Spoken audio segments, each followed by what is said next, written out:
Bientôt 15 h, bienvenue sur BFM TV si vous nous rejoignez. Bonjour à tous, bonjour François. Bonjour Fanny, bonjour à tous. À la une, Emmanuel Macron dans un EHPAD du Loir-et-Cher. Le président rencontre actuellement personnel et résidents alors que les personnes âgées, on le sait, sont les plus exposées au risque de formes graves du Covid-19 et que les foyers se multiplient dans ces établissements. Outre-Manche, face à la reprise rapide de la pandémie, le Premier ministre britannique annonce de nouvelles restrictions. Les pubs fermeront dès 22 h en Angleterre et le télétravail sera de nouveau encouragé. Les familles des personnes exécutées durant la prise d'otage à l'Hypercacher de la porte de Vincennes à Paris témoignent aujourd'hui au procès des attentats de janvier 2015. Les survivants sont également entendus.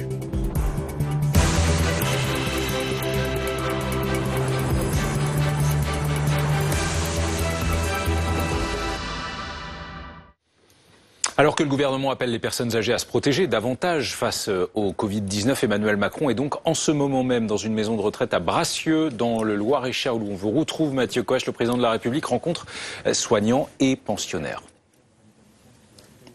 Oui, il devrait rester environ 1h30 ici pour échanger avec les professionnels et les résidents de cet EHPAD du Loir-et-Cher. L'objectif, c'est de faire le point sur les mesures de protection contre le Covid avec une équation extrêmement difficile.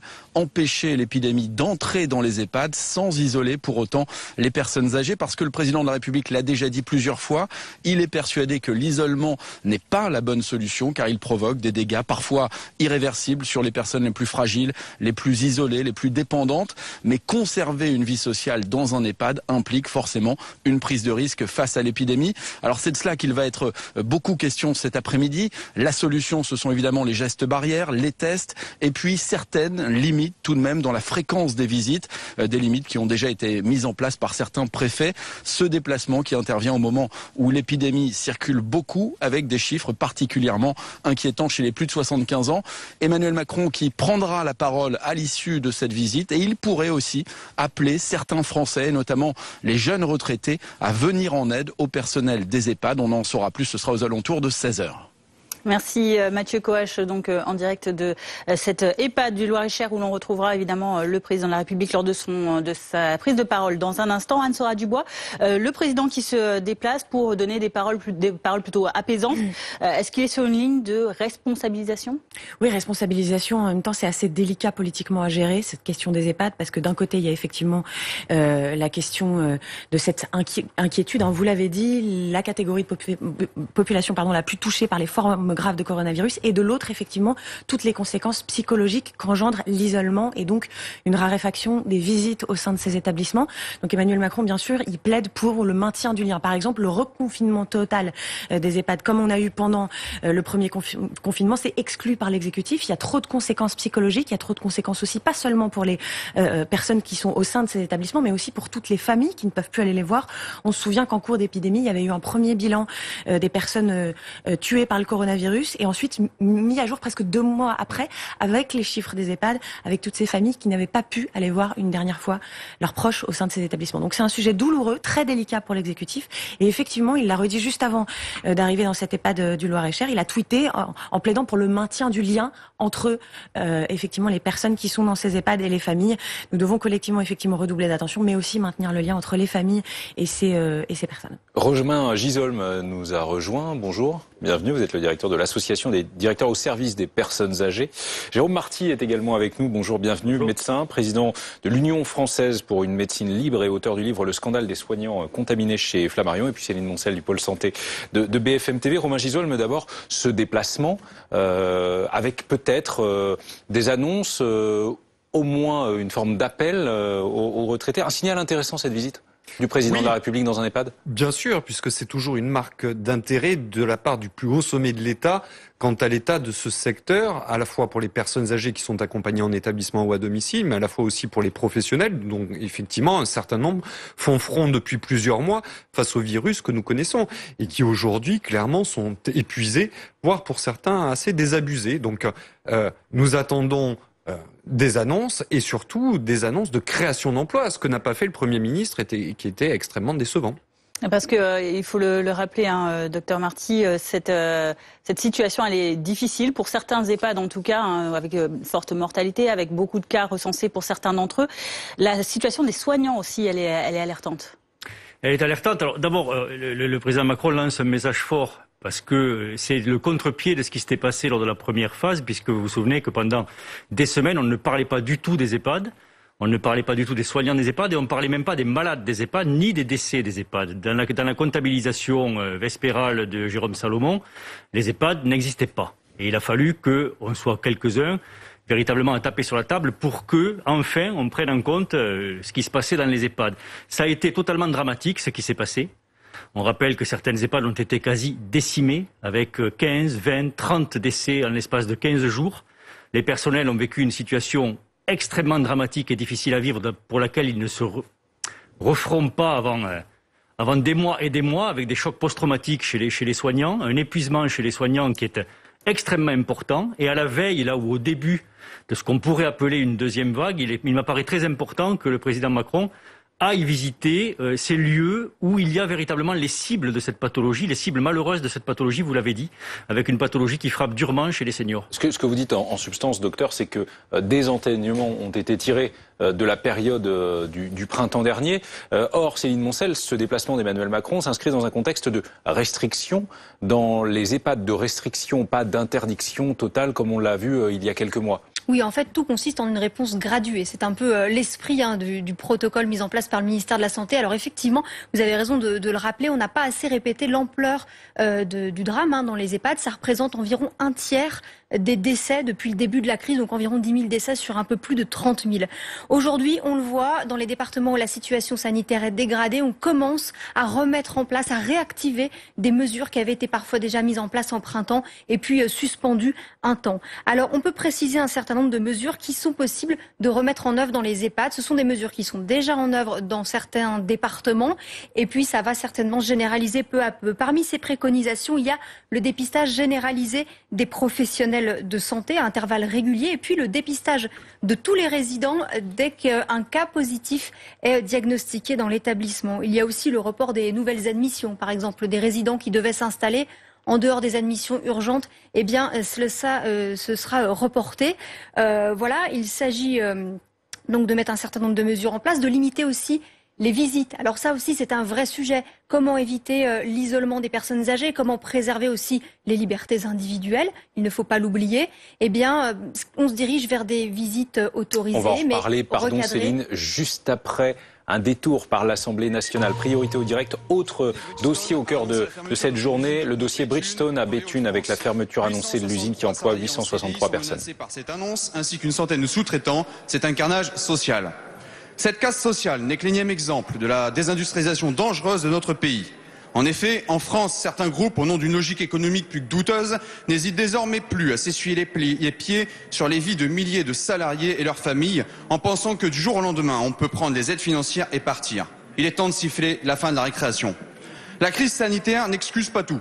Plusieurs groupes, dont Bridgestone, comptent utiliser ce contexte sanitaire pour justifier des destructions d'emplois, alors même qu'ils prévoyaient cette opération depuis plusieurs mois. C'est tout simplement inacceptable.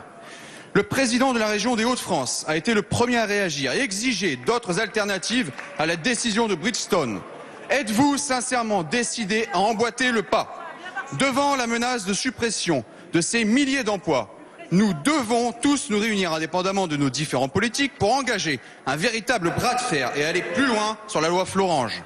Monsieur le Premier ministre, êtes-vous prêt à aller plus loin, à interroger notre modèle de soutien économique et exiger des gages à ces groupes lorsqu'un site ferme sans autre raison que leur intérêt financier ou pour une délocalisation organisée? Depuis 2008, Bridgestone a touché plus de 4,4 millions d'euros d'aide publique. Êtes-vous prêt à nous présenter une loi plus coercitive et obligée à rembourser toute aide comme le CICE? Monsieur le Premier ministre, la crise sanitaire a eu un impact pour l'économie et nos entreprises, c'est indéniable. Néanmoins, l'ensemble des acteurs publics sont là pour aider ces groupes, les accompagner et trouver des solutions. Face à cela, nous ne pouvons pas accepter des méthodes qui mettent en péril la vie de milliers de salariés. On ne peut pas vouloir la réindustrialisation de notre pays et le maintien des emplois sans faire comprendre à ces groupes qu'ici en France, le diptyque « on prend l'argent et on se tire » ne marche pas. Bravo. Merci, monsieur le député. La parole est à madame Agnès Pannier-Runacher, ministre déléguée chargée de l'industrie.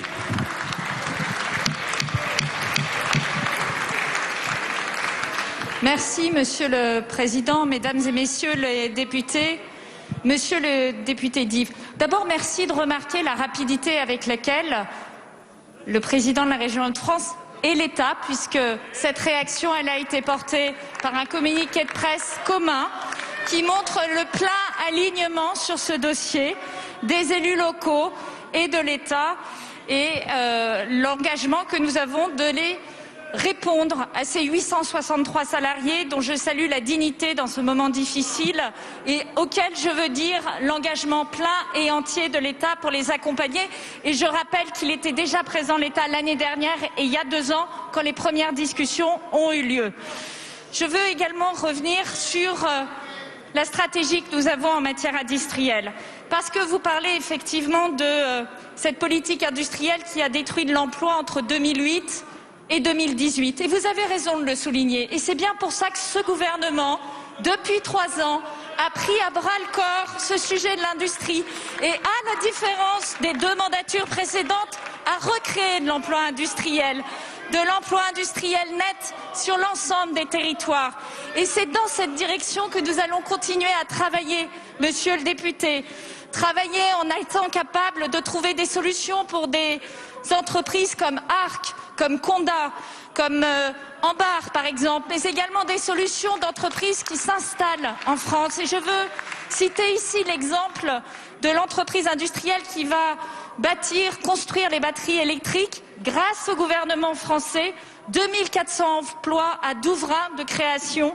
Voilà le type de politique industrielle dont nous avons envie, aux côtés de groupes qui s'engagent, qui créent de l'emploi et qui innovent. Je vous remercie. Merci Madame la Ministre. La parole est à Monsieur Adrien Quatennens. Monsieur le Premier ministre. Première question, question de Julien Dive, ce député Les Républicains de l'Aisne. Anne-Sora Dubois, on a entendu la réponse de la ministre déléguée à l'industrie, un engagement commun, mais un dossier très compliqué. On a l'impression tout de même que le gouvernement ne veut pas perdre la main. Oui, avec une inquiétude quand même particulièrement marquée. Souvenez-vous de ce lapsus de cette même ministre, Whirlpool. Agnès Pannier-Runacher, exactement, devant le site de Béthune. C'était hier à la mi-journée. Elle a dit on va tout faire pour que les salariés de Whirlpool, de Bridgestone, conservent un emploi. Évidemment, c'est un peu ça le scénario noir redouté par l'exécutif, c'est que ça devienne une sorte de feuilleton. Et c'est vrai que depuis le début, jusqu'à la direction de Bridgestone est en train d'humilier régulièrement le gouvernement, jusqu'à hier effectivement, où vous avez les ministres qui sortent en disant on a obtenu de Bridgestone un accord de méthode et qu'on étudie des scénarios. Et au même moment, vous avez la direction de Bridgestone qui envoie un communiqué à l'AFP en disant on n'a pas d'autre solution que la cessation d'activité. C'est un cauchemar politique que de gérer ça. Et en réalité, bien sûr que c'est extrêmement compliqué parce que, en fait, au nom de la liberté d'entreprendre, c'est un système qui existe en France, au nom de la liberté d'entreprendre, eh bien, rien ne peut contraindre Bridgestone à retirer son plan de licenciement si elle souhaite aller jusqu'au bout. 863 emplois, autant de familles évidemment. Et donc, tout ce que peut faire le gouvernement, c'est d'abord tenter de lever la voix, d'imposer une sorte de bras de fer de communication avec la direction de Bridgestone. Et ensuite, le cas échéant, si vraiment cette direction maintient son plan de licenciement, reclasser les employés, leur proposer des formations pour qu'ils puissent retrouver un emploi. Mais c'est un cauchemar en termes de communication politique, d'autant plus que c'est pas le premier plan de licenciement, il va y en avoir d'autres. Et plus les plans de licenciement vont se succéder, plus on va s'approcher de l'élection présidentielle. Merci Anne. Revenons au sujet que nous abordions avant d'aller à l'Assemblée nationale, à savoir le sujet sanitaire. En plein déplacement d'Emmanuel Macron dans une maison de retraite du Loir-et-Cher sur la situation sanitaire globale. Actuellement, elle reste certes très différente de celle du printemps, mais les indicateurs qui font foi ne cessent de se détériorer. Gaël Giordana, Parissa, Javanchir. Dans cette clinique marseillaise, le personnel médical s'inquiète. Le nombre de patients augmente de plus en plus de jour en jour. On a les masques nécessaires, on a le matériel nécessaire, on a le personnel nécessaire, mais c'est psychologiquement un poids supplémentaire. En Provence-Alpes-Côte d'Azur, le nombre de patients admis en réanimation pour Covid a grimpé de près de 20% en une semaine. À 900 km de là, au CHU de Rouen, on se prépare clairement à une deuxième vague. Nous avons réactivé la cellule de crise et demandé aux différents services de médecine et de chirurgie de préparer des scénarios de déprogrammation d'activités non Covid au cas où on aurait besoin d'activer davantage de lits pour accueillir des patients Covid. En France, une 50aine de départements sont désormais placés en zone rouge, signe d'une circulation active du virus. Plus de 900 patients sont placés en réanimation pour Covid, un tiers de plus qu'il y a 2 semaines. Le virus va continuer à circuler et donc il faut qu'on allonge ce temps de circulation pour justement ne pas saturer les systèmes de soins qui ne sont pas saturés au niveau des lits et du matériel, parce que ça, on a su les réarmer, mais qui risquent d'être saturés par la fatigue du personnel soignant. Si la situation est préoccupante, la pandémie est loin d'être au niveau de début avril dernier. Il y avait alors 7 fois plus de patients placés en réanimation pour Covid. Alors Céline Onsal, est-ce qu'on se dirige vers une seconde vague? Quels sont les indicateurs aujourd'hui? Alors, les indicateurs du jour, en tout cas les nouveaux cas, ils sont un peu faussés. 5300 nouveaux cas enregistrés ces dernières 24 heures, mais on le sait, tous les lundis, il y a un creux en raison du nombre de cas qui n'ont pas été enregistrés pendant le week-end. Pour rappel, on était à plus de 10 000 cas ces derniers jours, jusqu'à 13 500 samedi. 52 nouveaux clusters ont été identifiés, il y en a plus de 1000 sur la France, on le rappelle. Un foyer épidémique, c'est à partir de 3 cas de Covid identifiés. 5600 personnes sont à ce jour hospitalisées, dont plus de 919 à présent en réanimation. Ça continue d'augmenter un petit peu chaque jour, même si on est encore très très loin des pics atteints au printemps, on le rappelle. Enfin, le bilan des décès, 31 338, dont 53 nouveaux décès enregistrés hier. Et on le rappelle, à présent, ce sont 55 départements qui sont classés en zone active du virus. Merci Céline. Retour à l'Assemblée nationale, cette fois pour une question portant sur les nouvelles menaces contre Charlie Hebdo en plein procès des attentats. Expulsé de son dernier espace de quiétude, en plein procès des attentats de 2015. C'est lourd à porter. C'est très violent. Mais c'est surtout un signal qui devrait nous alerter sur le désastre en cours. Cette citation glaçante, je l'emprunte à une femme que la représentation nationale s'honorerait à saluer, comme d'ailleurs toutes les victimes de harcèlement terrorisant. Cette femme, c'est Malika Brett. Elle est directrice des ressources humaines de Charlie Hebdo. Ce journal et ses personnels, qui sont de nouveau la cible d'attaques ignobles, d'antisémites, d'islamistes, qui défigurent la religion de millions de musulmans pacifiques, et ceux pour qui la France devrait vivre sous la loi d'une sorte de charia et du blasphème. Elle n'est pas critiquée, Malika Brett. Elle n'est pas insultée. Elle est menacée. Menacée de mort. Oui, de mort. Au point que sa protection policière, sous laquelle elle vit depuis 5 ans, l'a enjointe de quitter son domicile en moins de 10 minutes. Monsieur le ministre de l'Intérieur, face à un tel déchaînement, il ne faut pas procrastiner au prétexte de ne pas fâcher, de ne pas stigmatiser, de ne pas en rajouter, comme de lâches bonnes âmes nous y invitent. Il faut la protéger. Vous le faites. Il faut agir. Vous le faites. Mais il faut nommer le mal. Oui, oui, je stigmatise les terroristes de la peur et leurs complices adeptes d'un funeste relativisme de la République. Soyons tous debout, avec Malika Brett, avec Charlie, toujours. La France ne vivra jamais sous le règne de la terreur islamiste. Merci.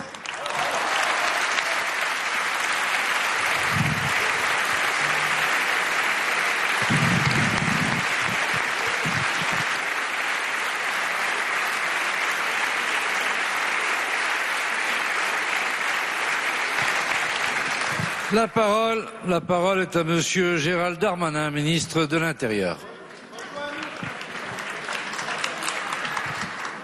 Monsieur le Président, Mesdames et Messieurs les députés, Monsieur le député Francis Choix, je n'ai pas grand-chose à rajouter à votre réquisitoire pour la liberté et pour la protection de nos valeurs pour la République. Pour saluer le courage de tous ceux qui, à Charlie Hebdo et ailleurs, au sacrifice de leur liberté, répondent et redisent à quel point la grandeur de la France, c'est évidemment de pouvoir caricaturer, évidemment de pouvoir choquer, évidemment de pouvoir imprimer, évidemment de pouvoir dessiner et de pouvoir le dire et le redire. Et l'Assemblée nationale, par votre voix, s'honore, Monsieur le député, si je peux me permettre, du courage de vos propos.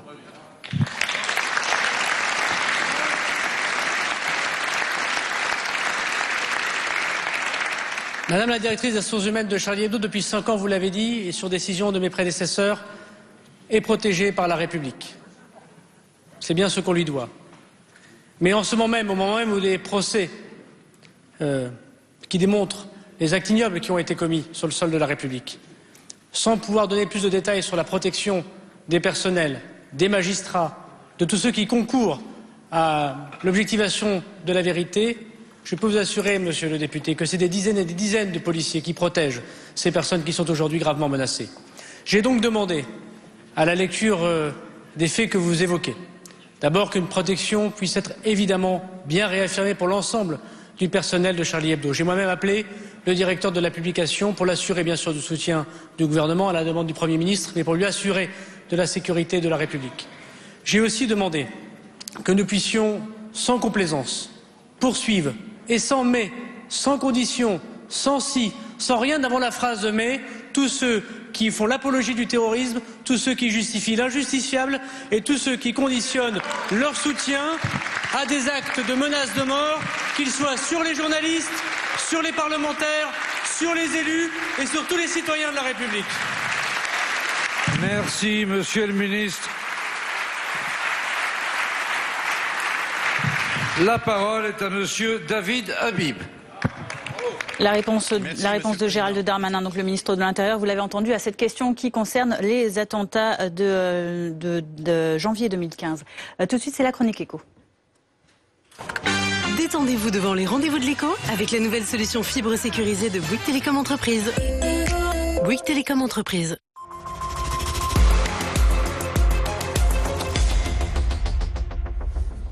Pierre Kupferman, bonjour. Une étude publiée ce mardi permet de mesurer la façon dont le filet français de protection sociale permet de réduire la pauvreté.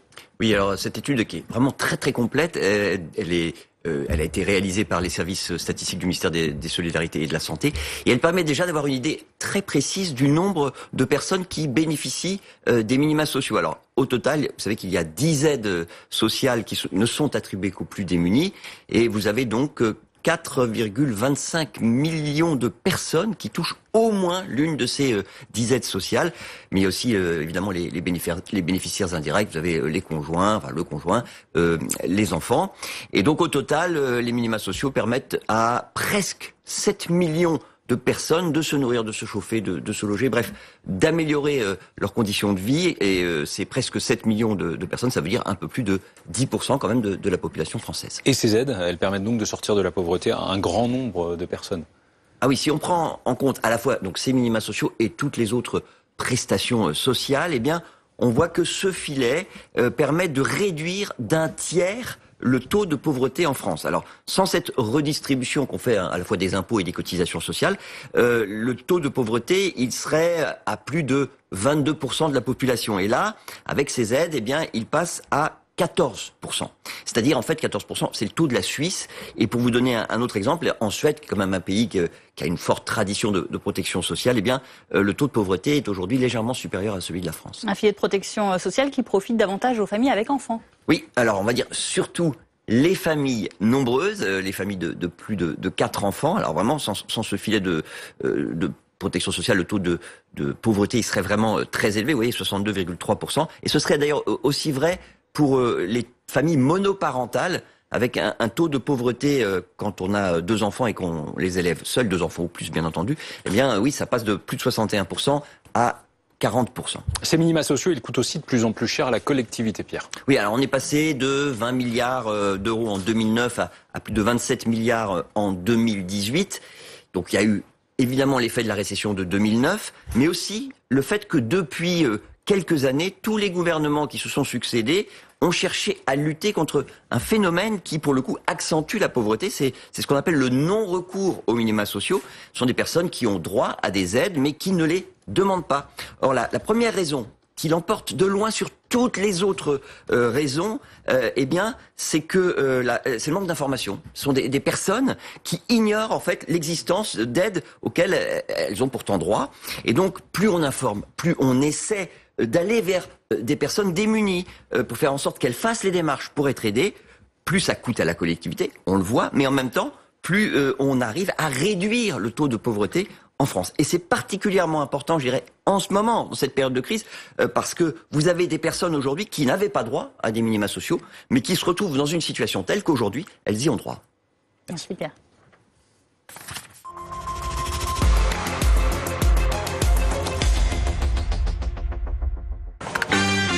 C'était les rendez-vous de l'écho avec la nouvelle solution fibre sécurisée de Bouygues Télécom Entreprise. Bouygues Télécom Entreprise. 15h24, restez avec nous dans un instant. Nous retrouverons nos reporters sur place dans le Loir-et-Cher avec Emmanuel Macron qui rend visite à des résidents et à des personnels soignants d'un EHPAD.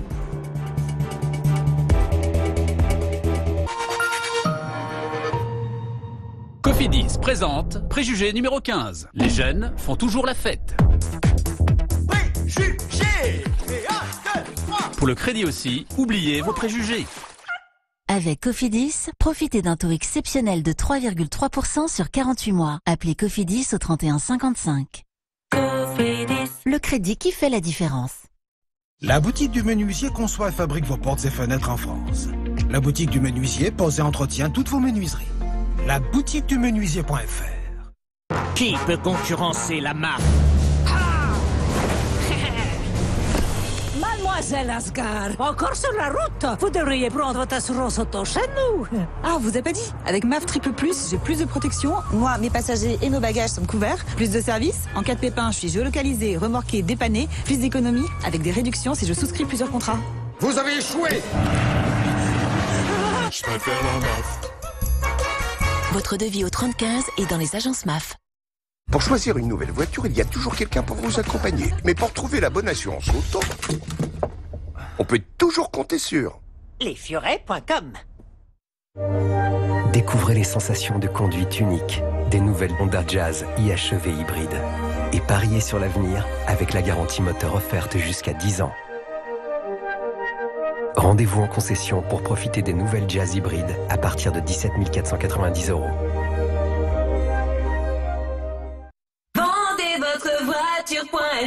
La proposition qui m'a été faite était très bien. Oui, on m'a proposé bien plus que j'espérais. Je suis vraiment content d'être passé par vendezvotrevoiture.fr. Entrez les informations sur votre voiture en ligne et recevez le prix de vente final. Pour vendre, déposez simplement votre voiture en agence. Rendez-vous sur www.vendezvotrevoiture.fr. Ce vendredi, méga jackpot Euromillions de 130 millions d'euros. 130 millions d'euros. 130 millions. Qui peut concurrencer la marque? Avec MAF Triple Plus, j'ai plus de protection. Mon vélo est assuré chez moi et en dehors avec la protection mobilité de mon assurance habitation. Je préfère la MAF. Votre devis au 3015 est dans les agences MAF. Sous-marin La Minerve 50 ans de mystère, ce soir à 21h05 sur RMC Story. Aujourd'hui, toutes les entreprises ont besoin de développer leur activité avec un maximum d'agilité. Toutes ont besoin d'accélérer leurs projets, de sécuriser leurs données, de se transformer, de faciliter leurs échanges et de continuer à innover. Avec les solutions SFR Business, gagnez en agilité quelle que soit la taille de votre entreprise. Appelez le 1030. SFR Business, l'agilité au cœur de votre entreprise. Il y a les cadeaux qui disent bravo. Il y a ceux pour dire merci pour votre fidélité. Ceux qui disent que ferais-tu sans moi? Il y a ceux qui disent tu te souviens? Et il y a les cadeaux pour planifier de beaux projets. Et ceux qui disent on vous accompagne jusqu'au bout. Professionnels, provoquez l'émotion chez vos clients et collaborateurs avec Obgérama, leader français de la vente à distance de cadeaux publicitaires. Appelez votre conseiller pro Obgérama ou lancez-vous sur obgérama.fr.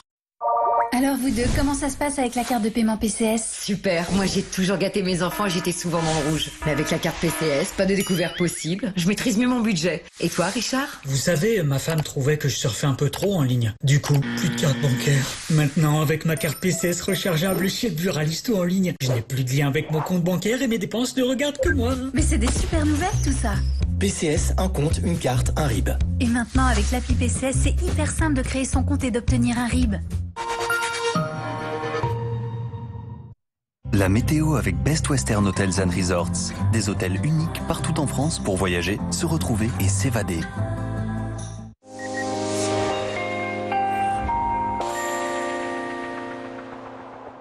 Dans le courant de cette semaine, nous allons passer de façon assez radicale à un temps beaucoup plus automnal. Déjà pas mal d'instabilité pour cette journée de mardi avec ces averses localement orageuses qui se décalent à l'est du Rhône.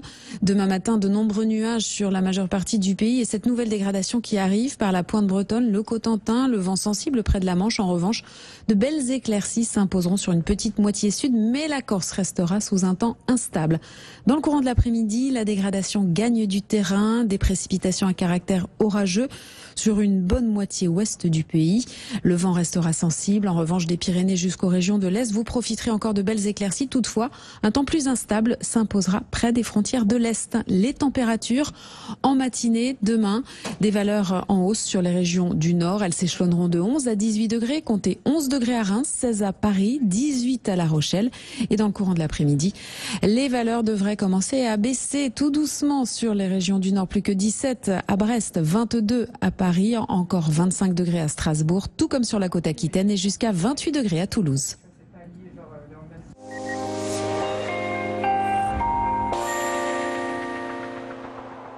C'était la météo avec Best Western Hotels and Resorts. 300 hôtels, 3, 4 et 5 étoiles partout en France.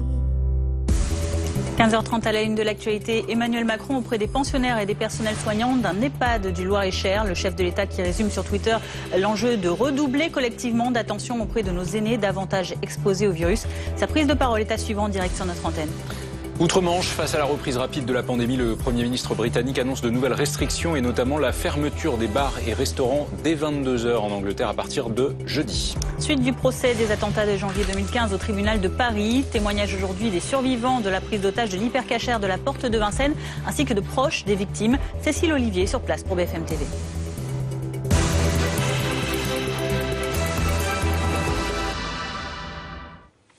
Et cette image du président Emmanuel Macron en direct qui est dans le Loir-et-Cher à Bracieux précisément. Emmanuel Macron en visite dans un EHPAD à l'heure où ces établissements doivent faire face à la reprise de l'épidémie de Covid-19. Le chef de l'État s'exprimera en direct sur BFM TV à l'issue de cette visite.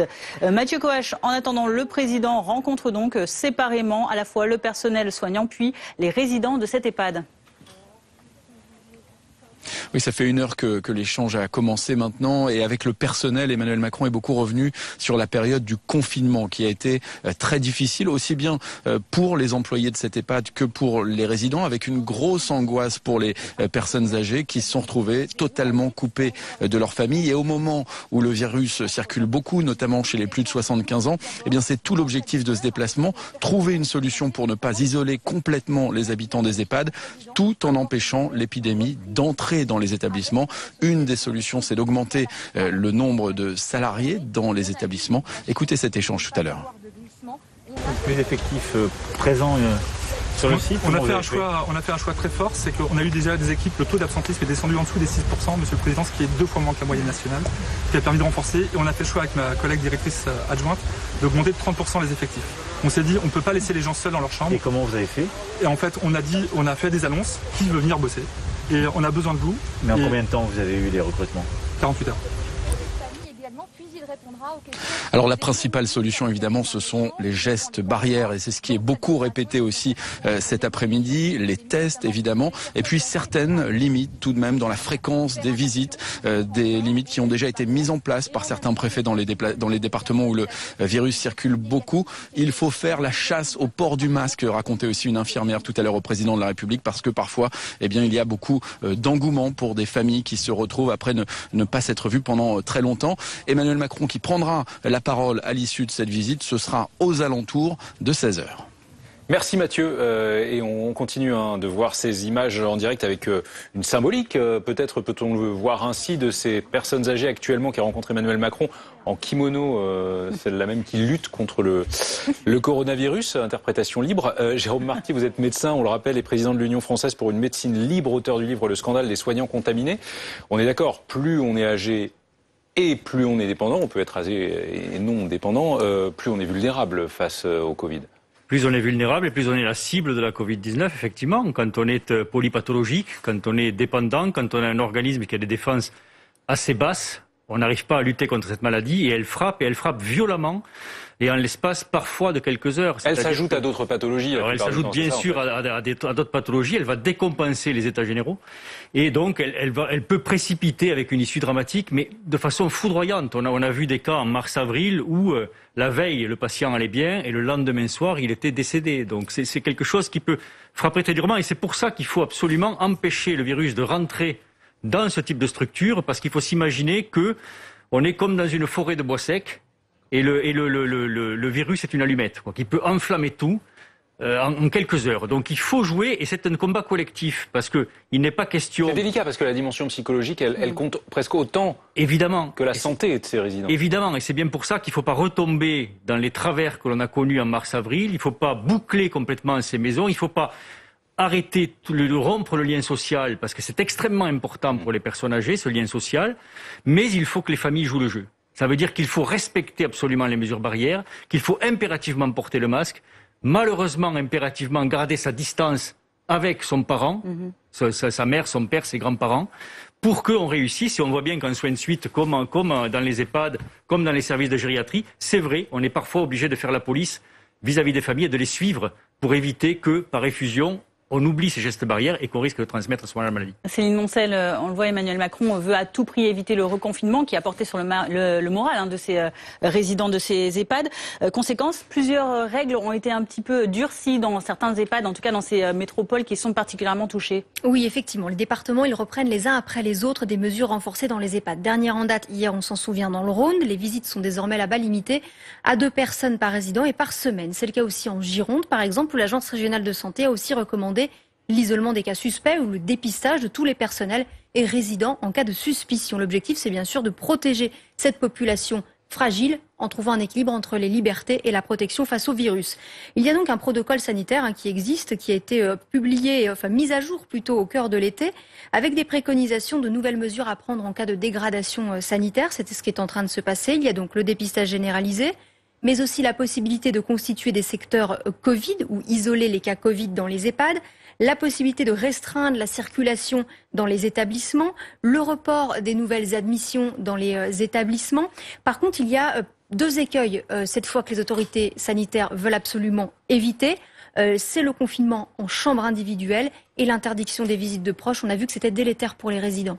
Merci beaucoup Céline, on y reviendra sur tous ces sujets dans une dizaine de minutes, aux alentours de 15h45. Des tours de vis, on en connaît en France. Ça se passe aussi outre-Manche, en Angleterre. Bonjour Laura Calmus, vous êtes la correspondante de BFM TV à Londres. Le Premier ministre Boris Johnson annonce de nouvelles restrictions, pas des moindres, aujourd'hui.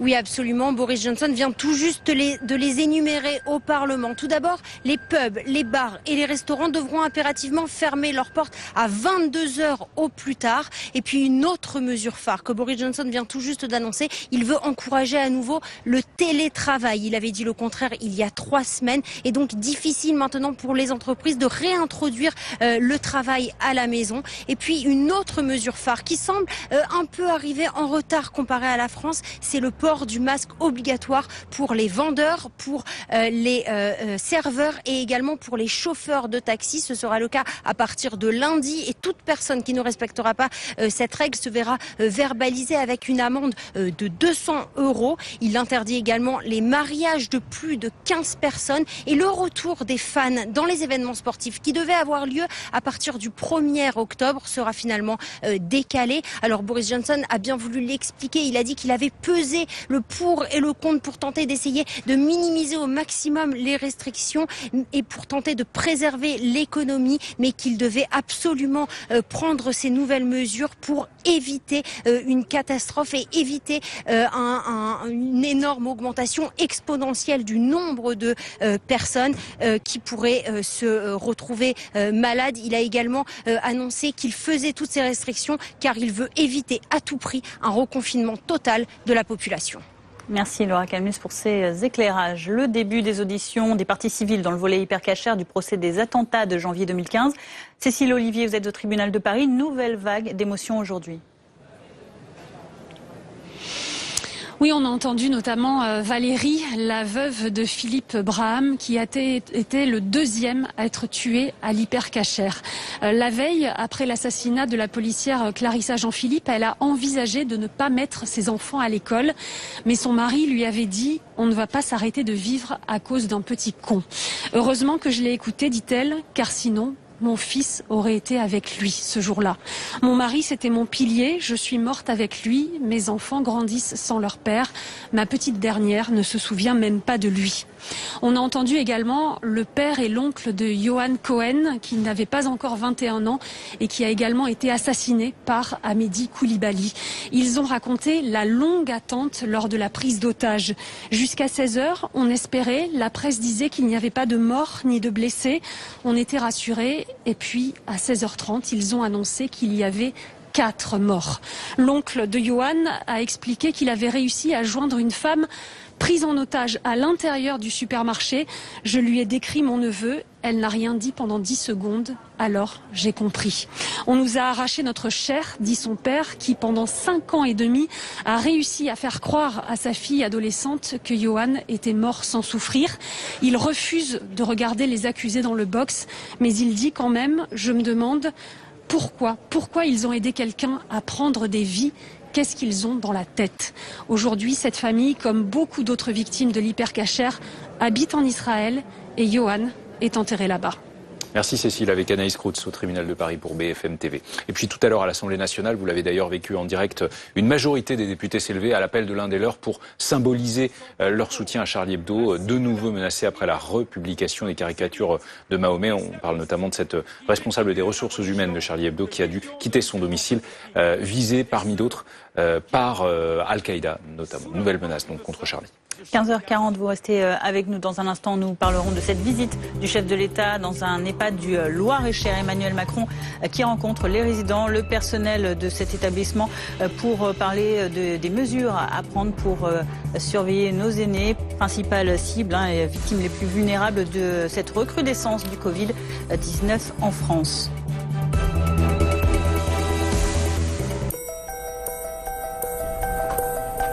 Salut Antoine. Salut Alice. Ça va? Et toi? Ça va bien que tu sois là. Ce serait pas mal qu'on se voit avant la réunion de 16h.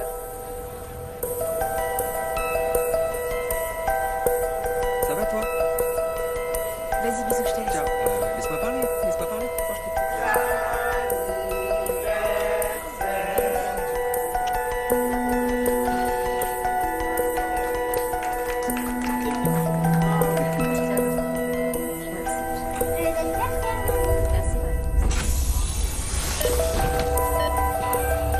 Elle désature. Je la mets à 100% d'oxygène. Ça remonte, ça va aller. On peut tous être touchés, alors on doit tous se protéger. Ensemble, continuons d'appliquer les gestes barrières. Besoin d'aide 0800 130 000. Appel gratuit. Plus d'informations sur gouvernement.fr. Ceci est un message du ministère des Solidarités et de la Santé. Vous avez le droit de penser que vous êtes un peu un super-héros. Parce que vous avez le droit d'agir plus durablement pour le bien de la société. Parce qu'avec la Banque Postale et son assurance vie, vous avez le droit de choisir des investissements socialement responsables. C'est ça, être banque et citoyenne. La Banque Postale.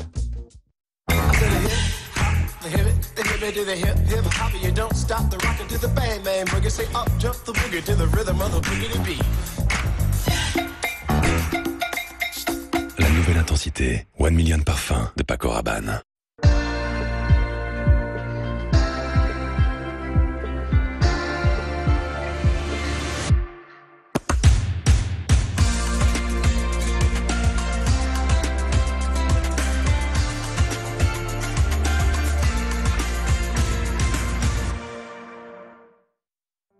Aujourd'hui, toutes les entreprises ont besoin de développer leur activité avec un maximum d'agilité.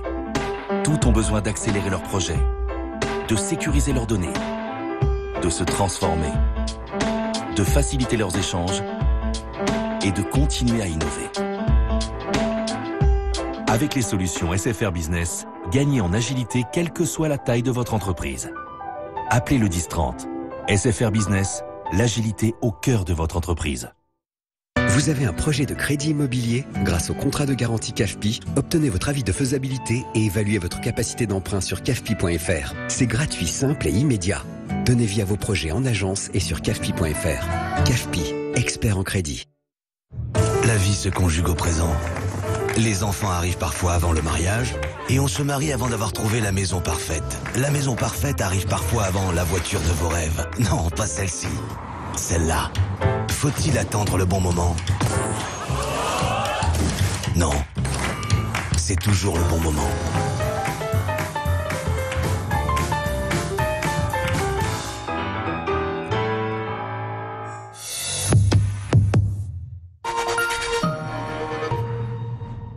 Pour choisir une nouvelle voiture, il y a toujours quelqu'un pour vous accompagner. Mais pour trouver la bonne assurance auto, on peut toujours compter sur lesfurets.com.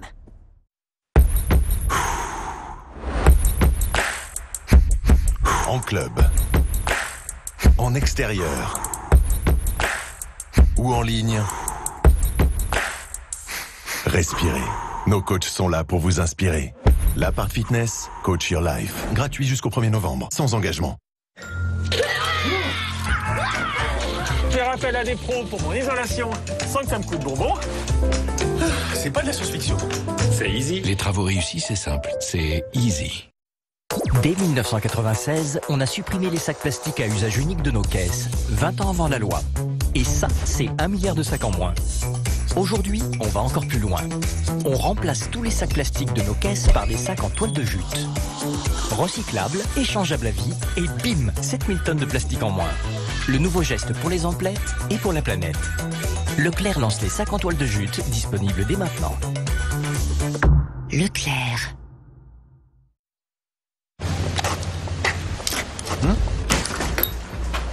Bonjour, vous avez de la place? Ah, bien sûr.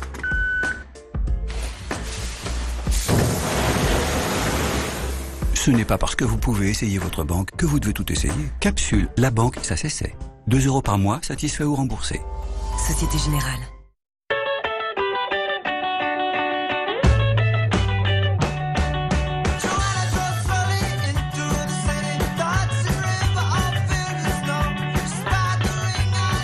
Pour votre rentrée, profitez de l'offre Box plus TV. Avec la box de SFR, bénéficiez d'une TV 4K à prix préférentiel, comme la télé Samsung 4K UHD dernière génération. Appelez le 1090. SFR, enjoy.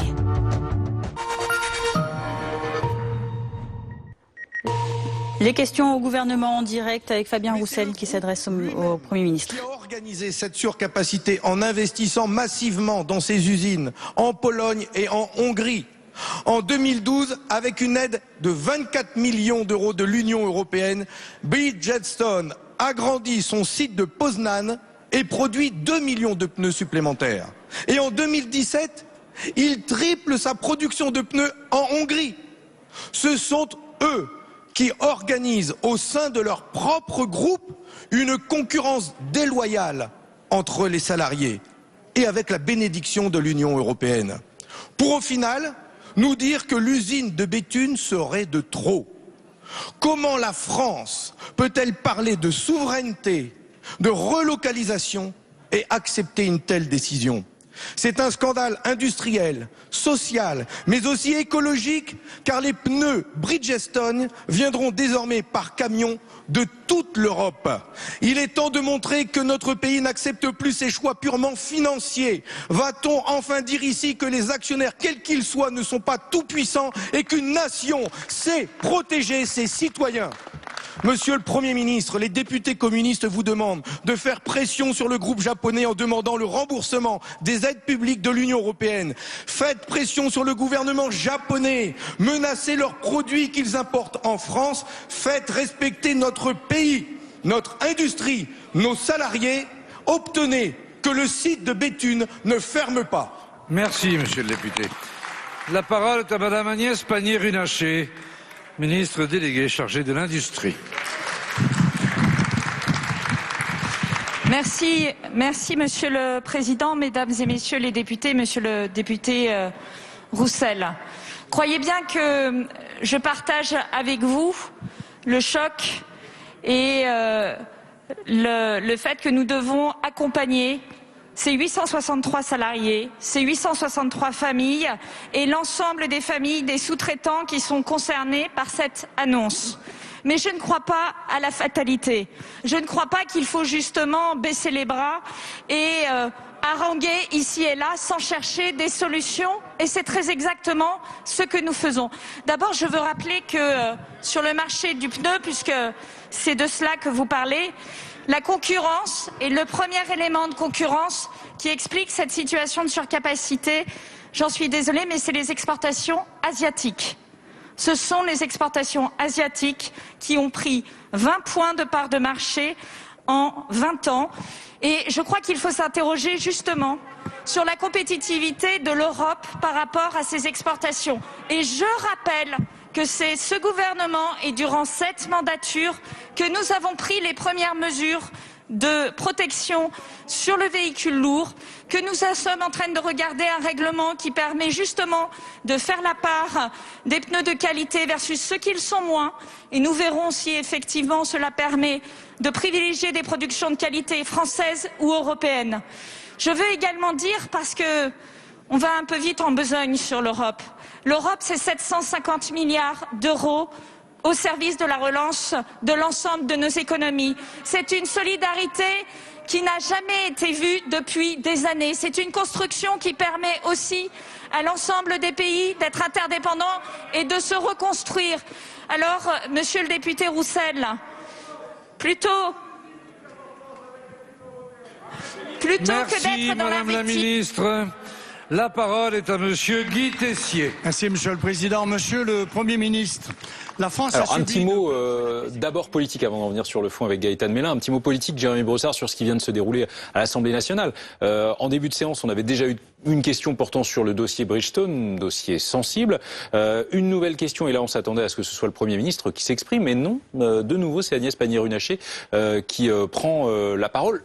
Ça peut surprendre, oui, vu l'importance de ce sujet. On pouvait effectivement s'attendre à une réponse du Premier ministre, qui était directement interpellé à la fois par le patron, enfin le dirigeant du Parti communiste, qui est aussi député du Nord, qui d'ailleurs est né à Béthune et qui connaît extrêmement bien évidemment le secteur et la situation. La question était adressée au Premier ministre et c'est la ministre déléguée à l'industrie, donc Agnès Pannier-Runacher, qui a répondu. Une réponse du Premier ministre aurait peut-être montré en tout cas une volonté de donner de l'importance à la question qui était posée et de l'importance au sujet pour l'exécutif et notamment pour le gouvernement. On sait malgré tout que au plus haut sommet de l'État, on suit de très près la situation. Le président de la République notamment s'en saisit, en tout cas a demandé des comptes à Agnès Pannier-Runacher notamment, qui était sur place hier avec la ministre du Travail Elisabeth Borne. C'est un sujet social, économique évidemment pour les 863 personnes concernées directement et plus largement évidemment pour le bassin d'emploi de Béthune, puisque c'est le premier employeur à Béthune, Bridgestone, et en même temps c'est une bataille politique qui est lancée, on l'a vu notamment avec les déplacements des ministres, mais aussi de candidats déjà déclarés à l'élection présidentielle. Je pense évidemment au patron de la région des Hauts-de-France, Xavier Bertrand, et aussi à Marine Le Pen qui s'est rendue sur place ces derniers jours. Gaëtan Mélin, un dossier important aussi sur le front économique qui intéresse directement le président de la République, on vient de le dire, parce que le cas est compliqué et il risque d'ouvrir la porte pour d'autres cas aussi de plans sociaux à venir. Oui, alors il faut bien dissocier les plans sociaux qui résultent de la crise sanitaire, l'aéronautique, l'automobile.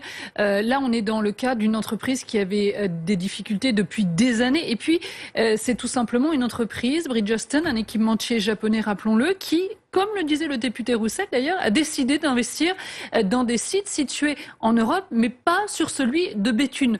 Depuis de nombreuses années, eh bien, la région, comme les gouvernements successifs, ont tenté de pousser la direction de Bridgestone à investir dans ce site. Le groupe japonais n'a pas voulu et finalement, aujourd'hui, on est tout simplement dans un cas de figure où le gouvernement ne peut pas tordre le bras à l'équipementier automobile pour pour investir dans cette usine de Béthune. En revanche, là où le gouvernement peut intervenir, c'est sur les solutions qui seront proposées à ces 863 salariés de ce site de Béthune pour que, effectivement, même si Bridgestone, au final, décide de céder ou plus exactement de cesser son activité sur le site de Béthune, eh bien, il y ait bien une solution pour chacun de ses salariés. Merci à tous les deux. La météo tout de suite.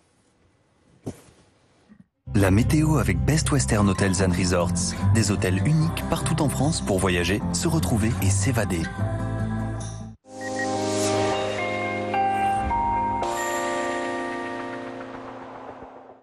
Et on se dirige vers un temps beaucoup plus automnal, des températures beaucoup plus fraîches et un temps beaucoup plus instable. Déjà, pour ce mardi, on avait cette France divisée avec pas mal d'instabilité sur les régions du sud et notamment à l'est du Rhône. Et bien pour la journée de demain, on va retrouver au lever du jour de nombreux nuages sur la majeure partie du pays, des averses ici ou là, des brouillards ici ou là également. Et puis cette nouvelle dégradation qui arrive par la pointe bretonne, la pointe du Cotentin. Le soleil, cette fois-ci, on ira le chercher sur les régions les plus au sud. La Corse restera sous un temps plus instable. Dans le courant de l'après-midi, la dégradation gagne du terrain sur l'ouest. Des précipitations à caractère orageux ou des averses à l'avant de cette dégradation orageuse également localement et des Pyrénées jusque sur les régions de l'Est. Ce sera beaucoup plus calme, beaucoup plus ensoleillé. Mais près des frontières de l'Est, encore un peu d'instabilité. Côté température, avant des valeurs beaucoup plus fraîches. En tout début de matinée, demain matin, on va retrouver des valeurs en hausse sur les régions du Nord. Elles s'échelonneront de 11 à 18 degrés. 11 degrés à Reims, 16 à Paris. On attend 18 degrés à La Rochelle pour la valeur la plus élevée. Dans le courant de l'après-midi, eh bien, les températures baissent au nord le plus souvent. À peine 17 degrés à Brest, 22 degrés à Paris, à Lille, 25 encore à Strasbourg sur la côte aquitaine, sur la région Rhône-Alpes et 28 à Toulouse. Pour la journée de jeudi, un temps très instable, cette dégradation qui va glisser plus au sud, elle épargnera le pourtour méditerranéen et puis à l'arrière, on a un petit coup de vent qui se prépare avec des températures qui vont nettement baisser, mais ce sera beaucoup plus significatif pour la journée de vendredi. Au nord, on va passer le matin en dessous des 10 degrés, toujours autant d'instabilité, beaucoup de vent en Méditerranée.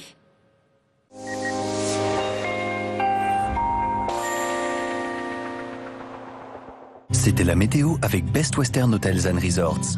300 hôtels, 3, 4 et 5 étoiles partout en France.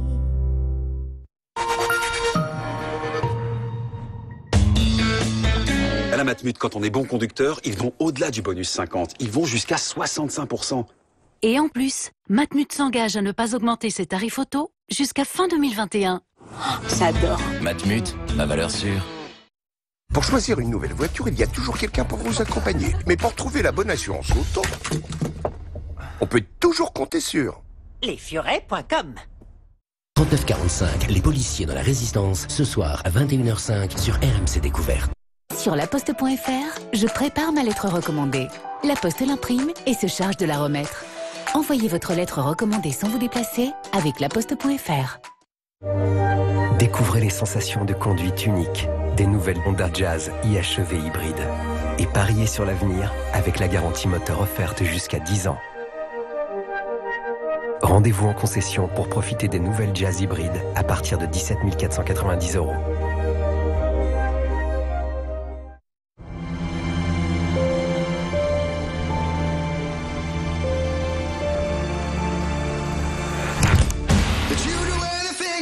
Just to get a little taste of what's in front of you.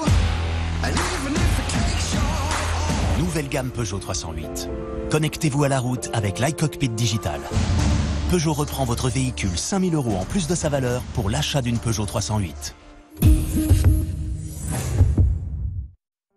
Aujourd'hui, toutes les entreprises ont besoin de développer leur activité avec un maximum d'agilité. Toutes ont besoin d'accélérer leurs projets, de sécuriser leurs données, de se transformer, de faciliter leurs échanges et de continuer à innover. Avec les solutions SFR Business, gagnez en agilité quelle que soit la taille de votre entreprise. Appelez le 1030. SFR Business, l'agilité au cœur de votre entreprise. Redoublez de plaisir en passant à l'hybride rechargeable BMW dès 390 € par mois. Choisissez entre l'audace de la nouvelle BMW X2 hybride rechargeable et la polyvalence de la nouvelle BMW X1 hybride rechargeable. N'attendez pas et faites votre choix dès maintenant chez votre concessionnaire BMW.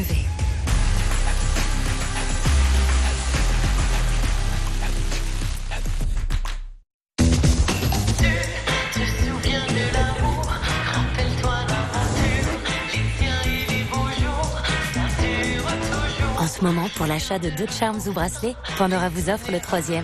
Pandora et vous, 20 ans d'histoire. La boutique du menuisier conçoit et fabrique vos portes et fenêtres en France. La boutique du menuisier pose et entretient toutes vos menuiseries. La boutique du menuisier.fr. On manque souvent de visibilité quand on gère les comptes de son entreprise. C'est pour ça que maintenant, je pilote mes dépenses avec Shine, mon nouveau compte pro. C'est simple, rapide, mes finances n'ont jamais été aussi bien organisées. Je facture mes clients en 2 clics et je suis notifiée à chaque dépense. Ouvrez votre compte pro en ligne en quelques minutes sur shine.fr.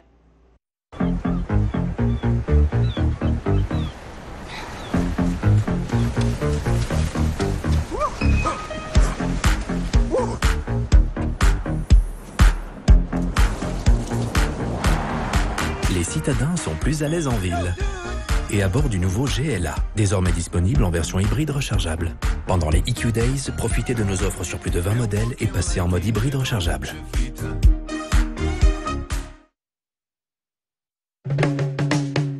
On a tous une force cachée en nous. Il suffit de la réveiller. Depuis des années, je nourris mes cheveux avec Fort Capil. C'est super efficace pour rendre mes cheveux beaux et résistants. Vous devriez essayer. Fort Capil, le bon geste pour des cheveux forts. À la une à 16h, Emmanuel Macron dans un EHPAD du Loir-et-Cher. Le président rencontre actuellement personnel résident alors que les personnes âgées sont les plus exposées au risque de forme grave du Covid-19 et que les foyers se multiplient dans ces établissements actuels. Dans le même temps, outre-Manche, face à la reprise rapide de la pandémie, le Premier ministre britannique annonce de nouvelles restrictions. Les pubs, par exemple, fermeront dès 22h en Angleterre et le télétravail sera à nouveau encouragé. Les familles des personnes exécutées durant la prise d'otage à l'hypercachère de la porte de Vincennes à Paris témoignent aujourd'hui au procès des attentats de janvier 2015. Les survivants sont également entendus.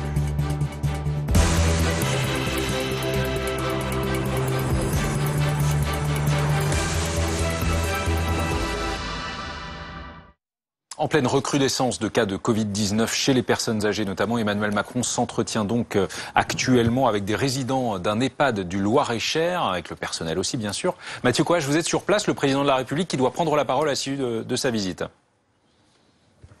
Oui, un petit peu de retard, mais ça ne devrait plus tarder. Emmanuel Macron qui a assisté tout à l'heure à une séance de judo par les résidents de cet EHPAD pour apprendre à tomber en se faisant le moins mal possible.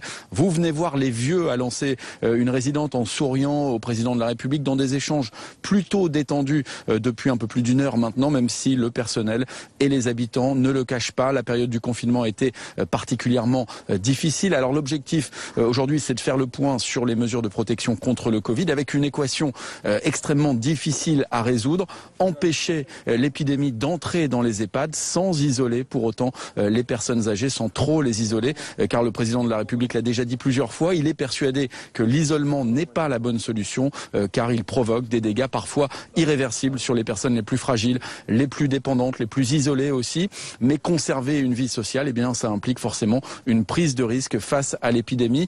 C'est ce dont il est question cet après-midi, comment trouver la bonne balance. La solution, ce sont évidemment les gestes barrières, les tests et puis certaines limites tout de même dans la fréquence des visites, des limites qui ont déjà été mises en place dans les départements où l'épidémie circule le plus, chez les plus de 75 ans notamment. C'est ce qu'on a pu constater ces dernières semaines. Emmanuel Macron qui va donc prendre la parole dans quelques minutes et il pourrait aussi appeler certains Français et notamment les jeunes retraités à venir en aide au personnel des EHPAD. On en saura plus tout à l'heure.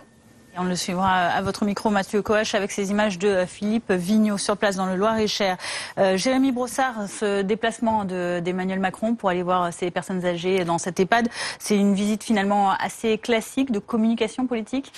Oui, c'est classique, mais en même temps, ça intervient à un moment assez particulier. On se souvient que le président de la République s'était déjà rendu dans un EHPAD, c'était le 6 mars dernier, quelques jours, 15 jours quasiment avant le début du confinement, donc à l'aube de la crise sanitaire qui nous attendait effectivement à l'époque. Retour du président de la République République aujourd'hui dans un EHPAD pour lancer un message qu'il a posté notamment sur les réseaux sociaux juste à son arrivée tout à l'heure dans cette EHPAD. Plus fragiles, nos aînés, je cite le président de la République, sont davantage exposés au virus. Nous devons collectivement redoubler d'attention. C'est donc une façon pour lui d'appeler à la mobilisation de l'ensemble de la société, les retraités sans doute, Mathieu Coache vient de l'évoquer dans son direct, mais plus globalement l'ensemble de la société autour des plus fragiles, à commencer évidemment par les pensionnaires des EHPAD qui, on le sait, lors de la première vague de l'épidémie, ont été les plus touchés. C'est là que la mortalité a été la plus forte. Donc un appel à la responsabilité, à la mobilisation, à la bienveillance, à la vigilance. Effectivement, on le sait, ça fait partie des 4 piliers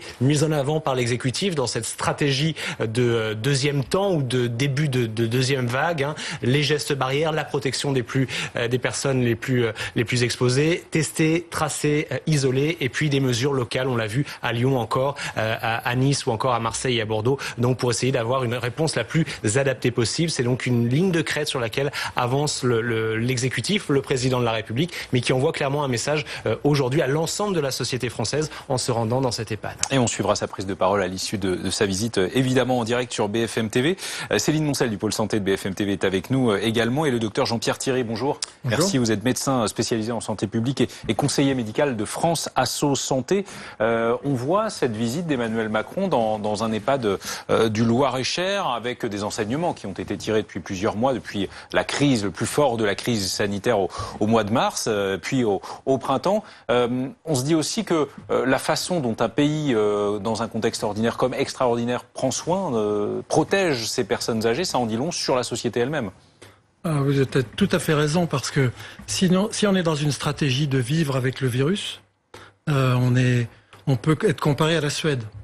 Et la Suède, qui aujourd'hui arrive bon an mal an à contrôler la circulation du virus, a été critiquée sur sa gestion de la première phase, parce que la mortalité en EHPAD a été importante, elle a même été supérieure à celle de la France. Donc il y a des enjeux autour des EHPAD.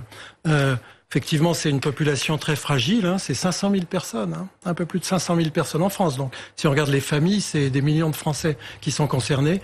Et il y a bien une dimension morale de ne pas abandonner nos aînés, que leur vie soit la plus agréable possible, évidemment, qu'ils ne soient pas isolés. Et en même temps, on doit garantir cette sécurité. Et il y a des enjeux aussi, je dirais, à la fois sanitaire et politique, parce que tout le monde regarde les chiffres de mortalité, et donc contrôler les EHPAD aussi, c'est contrôler l'impact en termes de mortalité, surtout si on prend le pari de vivre avec le virus, parce qu'on a choisi, pour plein de raisons, de ne pas essayer de supprimer l'épidémie, comme c'est fait dans d'autres pays. Il faut toujours le rappeler il y a toujours des stratégies possibles de suppression du virus. À quoi faites-vous allusion ?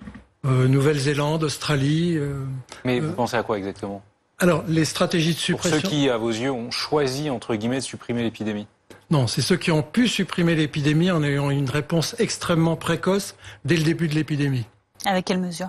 Alors, notamment, il y a les mesures de confinement qu'on connaît, mais avant ça, il y a eu un contrôle aux frontières assez strict. C'est vrai à Singapour, c'est plus facile dans les îles d'ailleurs, et qui ont mis très rapidement des systèmes de traçage et d'isolement efficaces, comme en Allemagne. Et donc, il y a des pays aujourd'hui, et puis qui n'hésitent pas à reconfiner si on voit que ça repart à un niveau très bas. Parce que, par exemple, Melbourne a été reconfiné à un niveau extrêmement bas.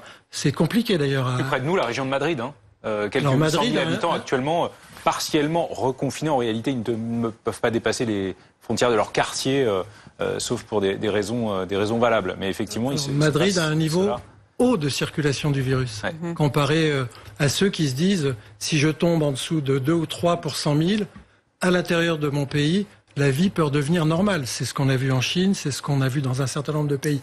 Donc nous, on n'est pas dans cette stratégie pour plein de raisons. Il y a la dimension économique, bien entendu, qui va jouer. Donc on est dans les stratégies, je dirais, plus proches de la Suède, d'avoir à vivre avec le virus.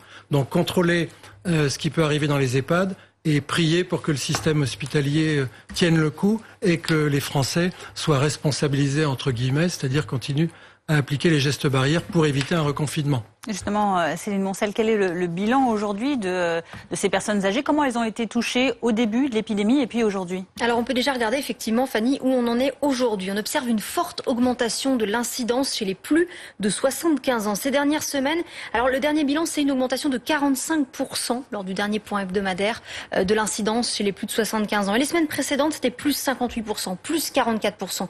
Donc ça augmente vite et fort. Le taux de positivité des tests chez les plus de 80 ans, il a atteint 5,9%. Alors certes, ça correspond à la moyenne de la population, mais ce taux d'incidence chez les personnes âgées, ce taux de positivité chez les personnes âgées, il était de 0,7% il y a seulement 2 mois, donc ça s'accélère. On va écouter le président de la République, Céline, qui s'exprime donc à l'issue de sa visite dans un EHPAD du Loir-et-Cher.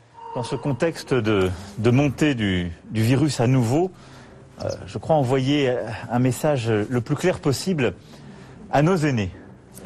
En effet, le virus, on le sait, touche tout particulièrement les Françaises, les Français, enfin nos concitoyens, et c'est vrai dans tous les pays du monde, qui ont plus de 65 ans. Si on fait le bilan de la première vague du virus, 92% des décès sont à déplorer chez les plus de 65 ans et l'âge médian est de 82 ans.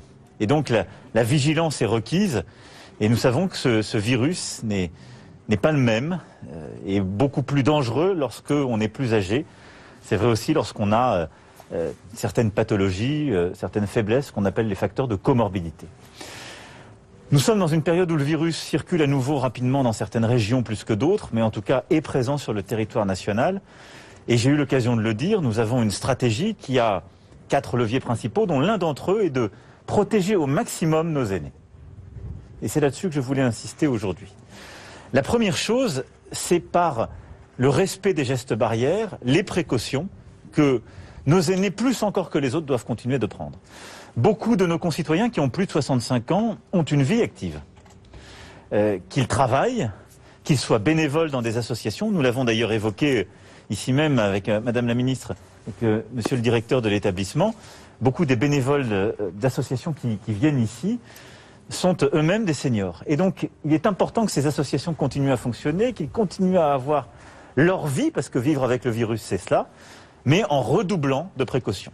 Le masque, le gel hydroalcoolique, les distances, les précautions aussi dans les moments de sociabilité ou avec la famille. Et donc je veux ici rappeler les précautions qui sont demandées à chacune et chacun pour pouvoir continuer à avoir son activité. Parce que nous avons besoin de nos aînés qui sont au travail, de nos aînés qui sont dans des associations et qui font partie de la vie de la cité. Ensuite, certains de nos aînés, évidemment, sont plus fragiles encore, plus âgés, en situation de dépendance avec des pathologies physiologiques et cognitives qui les rendent encore, si je puis dire, plus vulnérables au virus. Beaucoup d'entre elles et beaucoup d'entre eux sont ou à la maison, accompagnés, ou dans des établissements comme celui que nous avons visité aujourd'hui et donc qu'on appelle les EHPAD. Nous avons eu à résister durant la première vague du virus avec, on le sait, des établissements qui ont parfois été très durement touchés, mais aussi avec des mesures qui ont été prises qui ont été très dures, où nous avons isolé les personnes âgées, où nous avons beaucoup restreint les contacts avec la famille, avec les proches, et qui ont parfois été très dures quand d'autres pathologies étaient là, ou avec des personnes qui se sont laissées aller dans ce qu'on appelle des syndromes de glissement.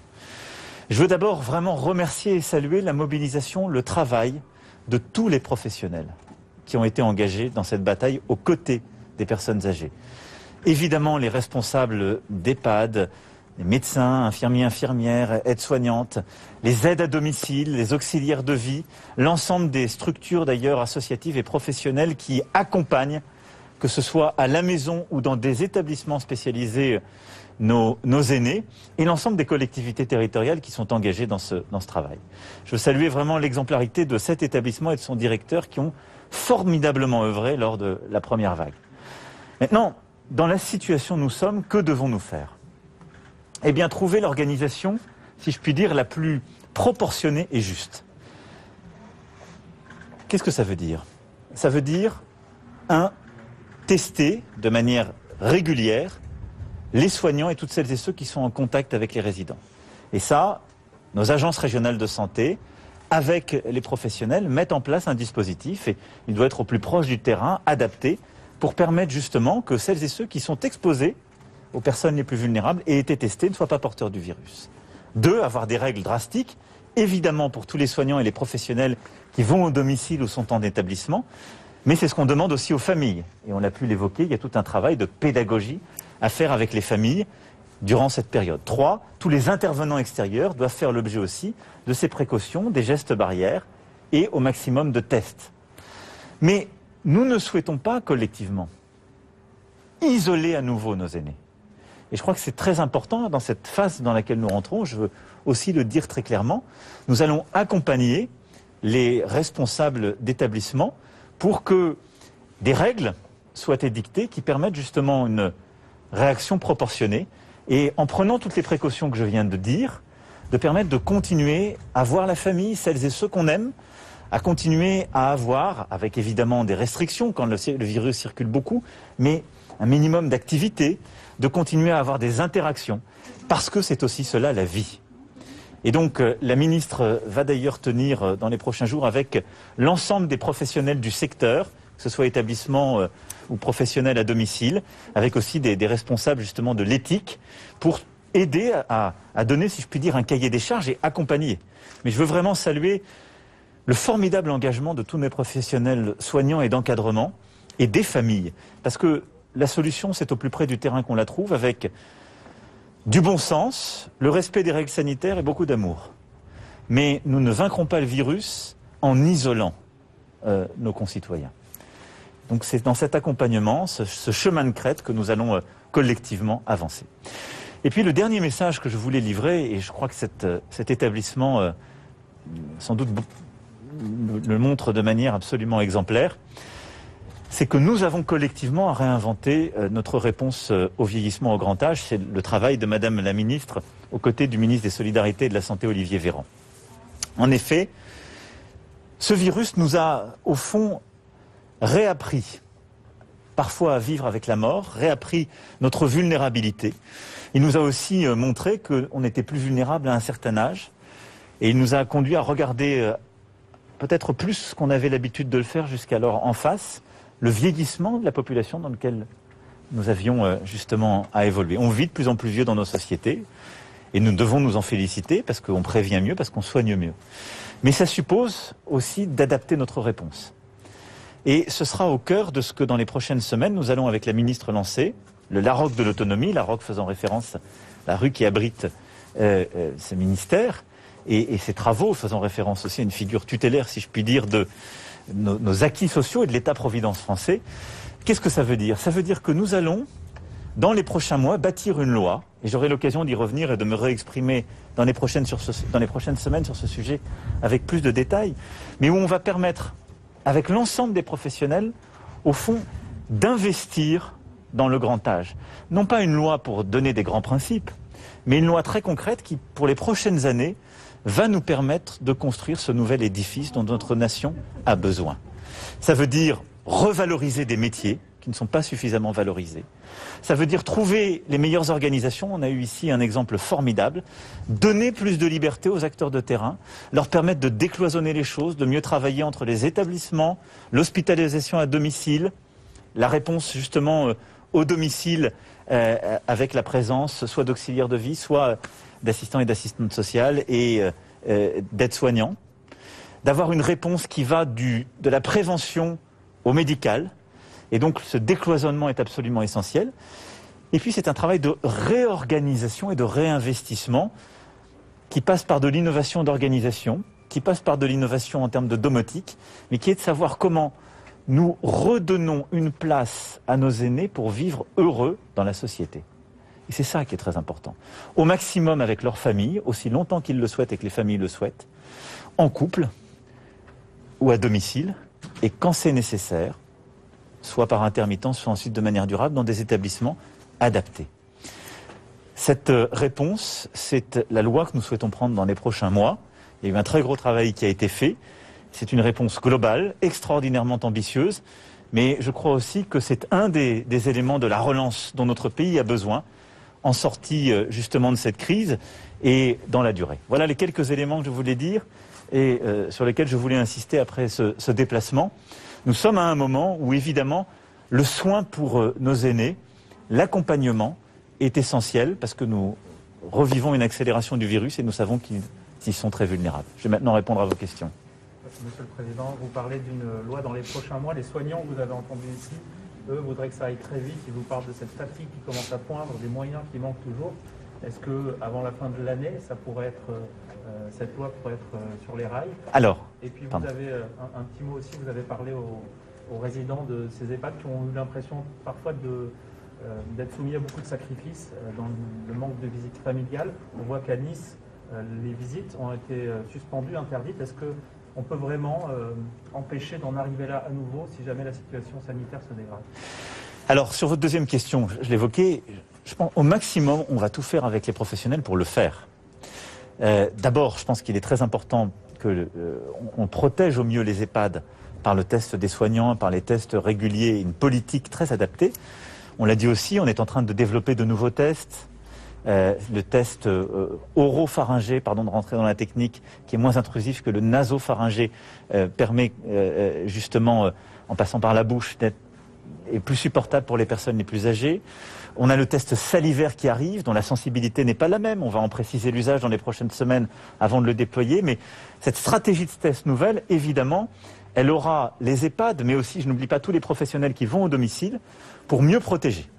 Et donc, vous savez, j'ai toujours la même philosophie. Si on arrive à mieux tester, accompagner et mettre à l'abri ceux qui sont malades, on relâche, on peut permettre d'avoir une contrainte moins forte sur tous les autres. Donc, pour moi, la clé, c'est d'aider tous les établissements, les professionnels à être mieux testés, à prévenir pour que les personnes les plus âgées ne soient pas infectées par le virus. Ensuite, il y a des cas quand le virus circule très fortement ou que l'établissement commence à être touché, où il faut mettre en place des stratégies. Ça, on en a parlé avec monsieur le directeur. Elles doivent être d'abord définies localement. Et au maximum ensuite, c'est permettre là aussi d'isoler lorsque c'est possible celles et ceux qui sont infectés, mais jusqu'au bout et le maximum de temps possible, il faut permettre à nos concitoyens qui sont en EHPAD de continuer à avoir des interactions. Alors ça peut être soit en maintenant des visites avec certaines contraintes, soit en permettant à des extérieurs d'intervenir en étant testés et en prenant les précautions. Ça peut être aussi quand les cas sont encore plus durs et que le virus circule trop fortement, avec de la visio, avec les moyens technologiques qui protègent. C'est du cas par cas, c'est du local, mais oui, ce que nous sommes en train de mettre en place, c'est une organisation qui permettra d'éviter la réponse radicale massive que nous avons eue en mars-avril, à un moment où on connaissait moins le virus, où on avait beaucoup moins de tests disponibles, et où, en effet, pour protéger nos aînés, on a parfois imposé des règles très restrictives qui ont eu des conséquences, sur le psychique, qui ont eu des conséquences sur d'autres pathologies. Ensuite, sur la loi, d'abord, je veux dire que pour beaucoup de professionnels, surtout le secteur public particulier qui dépend de l'État, les décisions qui ont été prises dans le Ségur touchent les professionnels du secteur. Et donc, dans le Ségur de la santé, et vous le savez, c'est 8 milliards d'investissements chaque année. C'est des revalorisations, là aussi, de salaires. Ce sont des engagements de réembauche. Le secteur public est touché par ces mesures et on aura des réponses très claires qui permettront de toucher les professionnels qui sont concernés sur cette partie de la réponse. Néanmoins, ce qui est attendu, c'est beaucoup plus large. C'est une cohérence de réponse face au vieillissement au grand âge, comme je l'ai dit, réorganisation, revalorisation de métiers, recrutement aussi, on en a parlé là aussi avec monsieur le directeur. Et ça, cette stratégie d'ensemble, il y a eu beaucoup de travaux qui ont été menés par les parlementaires, par des rapports d'études. C'est une consultation express qu'on doit conduire maintenant pour finaliser ce travail, parce qu'il y a énormément d'acteurs et de collectivités locales qui sont concernés. Et l'objectif est de pouvoir présenter dès le début de l'année prochaine un texte de loi. Donc voilà les délais qui sont raisonnables. Moi, j'assume aussi cela, et je l'ai toujours dit. C'est pas parce que nous avons le virus qui circule qu'on doit suspendre les projets. Vous savez, beaucoup de gens m'ont dit « arrêtez tout ». Arrêtez tout. Finalement, on ne fait que le Covid et la relance. Je crois au contraire, et on voit d'ailleurs la cohérence de tout cela, que nous devons continuer de transformer le pays, de répondre aux défis, en particulier aux défis du vieillissement. Monsieur le Président, est-ce que vous confirmez qu'un conseil de défense sanitaire est prévu avant la fin de la semaine et quelles sont les mesures sur lesquelles vous travaillez pour faire face au regain de cas de Covid? Écoutez, le ministre de Solidarité et de la Santé aura à faire une conférence de presse et un point très précis suite en effet à un conseil de défense que nous tiendrons. Il le fera ou demain soir ou jeudi matin. Ce sera, je pense, annoncé en fin de journée ou demain matin. L'objectif est de continuer, il le fera de manière hebdomadaire, à décliner notre stratégie. Et donc, d'une part, à continuer de suivre l'évolution du virus et de prendre des décisions de caractérisation des territoires en fonction de sa circulation. C'est le premier point, premier pilier. Deuxième pilier, de continuer à avancer sur la stratégie à l'égard de nos aînés, ce qu'on a fait aujourd'hui. Le troisième pilier, ce sera la stratégie de test. Et vous savez combien c'est important. Et sur ce sujet, en particulier, nous allons véritablement préciser les doctrines d'utilisation des différents tests. Il fera aussi un point sur la réduction des files d'attente, parce que nous savons que on est l'un des pays d'Europe qui teste le plus, mais qui a en même temps beaucoup de demandes. Donc à chaque fois, on doit s'adapter à ça pour répondre au plus vite, parce que c'est un élément clé pour tester, permettre d'identifier les cas contacts et mettre à l'abri les personnes. Et puis, il fera aussi un point sur le suivi hospitalier. Je pense que c'est extrêmement attendu, en particulier dans certaines régions. Donc, plusieurs décisions seront prises dans les prochaines heures, qui seront communiquées par le ministre, soit mercredi soir, soit jeudi matin. Merci beaucoup. François, vous avez... Je vous en prie, Madame Bedem. Est-ce que vous pourriez prendre des mesures à court terme, avant la loi, après un certain temps, pour aider les EHPAD? Deuxième question sur la question de notre frère.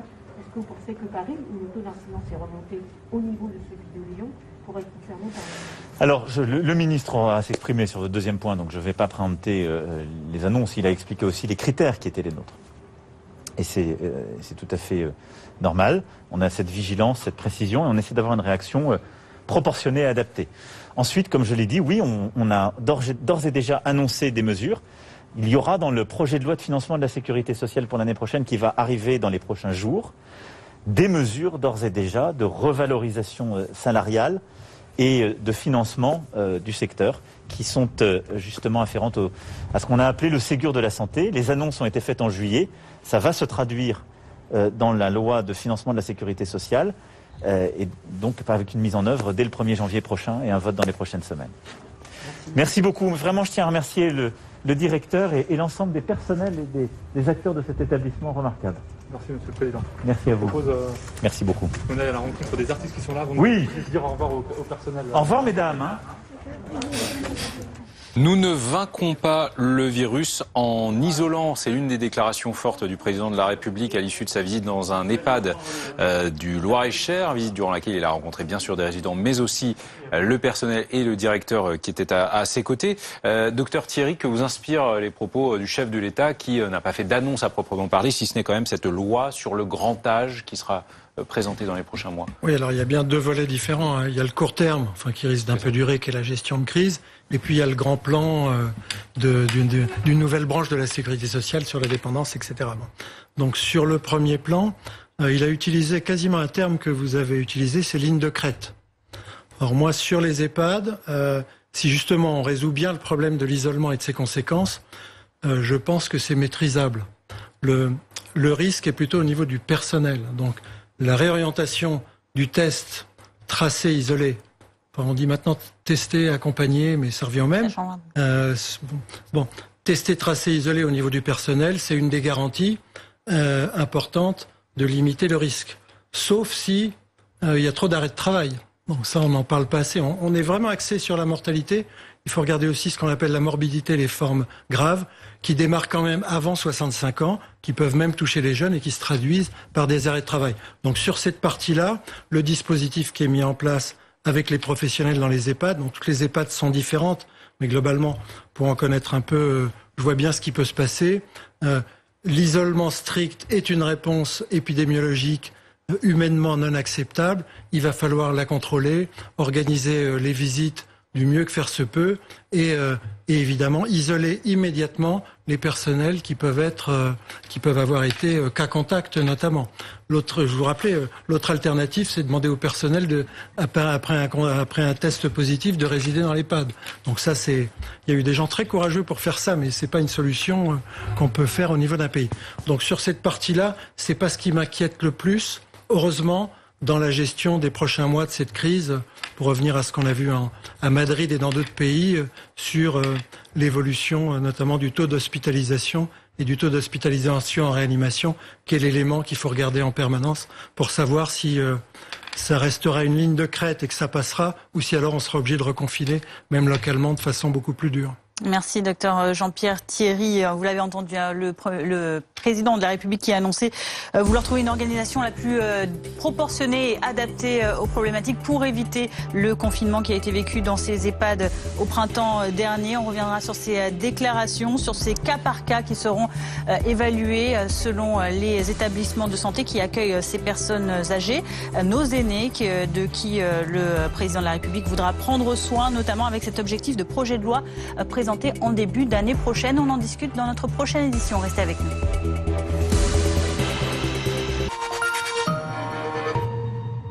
Antoine, vos radiateurs connectés Atlantique, ils sont fantastiques. Et il n'y a pas que, Charlotte. Il y a aussi les chaudières Atlantique, la climatisation Atlantique, les pompes à chaleur Atlantique, la ventilation Atlantique, les chauffe-eau Atlantique.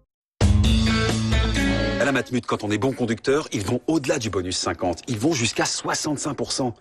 Et en plus, Matmut s'engage à ne pas augmenter ses tarifs auto jusqu'à fin 2021. J'adore. Matmut, la valeur sûre. Sous-marin La Minerve, 50 ans de mystère, ce soir à 21h05 sur RMC Story. Harold se sent bien ici. C'est bien ici, c'est bien ici, c'est bien ici. C'est sur bienici.com qu'Harold a eu son coup de cœur. Et c'est bien ici. Pour une recherche immobilière innovante, par vie de quartier et temps de trajet, bienici.com, la meilleure façon de trouver son futur logement. Bon, pour l'avenir de la France, voilà comment ça va se passer. Moi, je m'occupe d'être un canapé design, fabriqué par une entreprise familiale, qui profite à l'économie française, et vous, installez-vous, tranquille. Camif.fr. Nos meubles aussi pensent très très fort à demain. Ok, plie ton genou, reste bien là, vas-y. Et regarde bien, hein. Ah ouais, je regarde.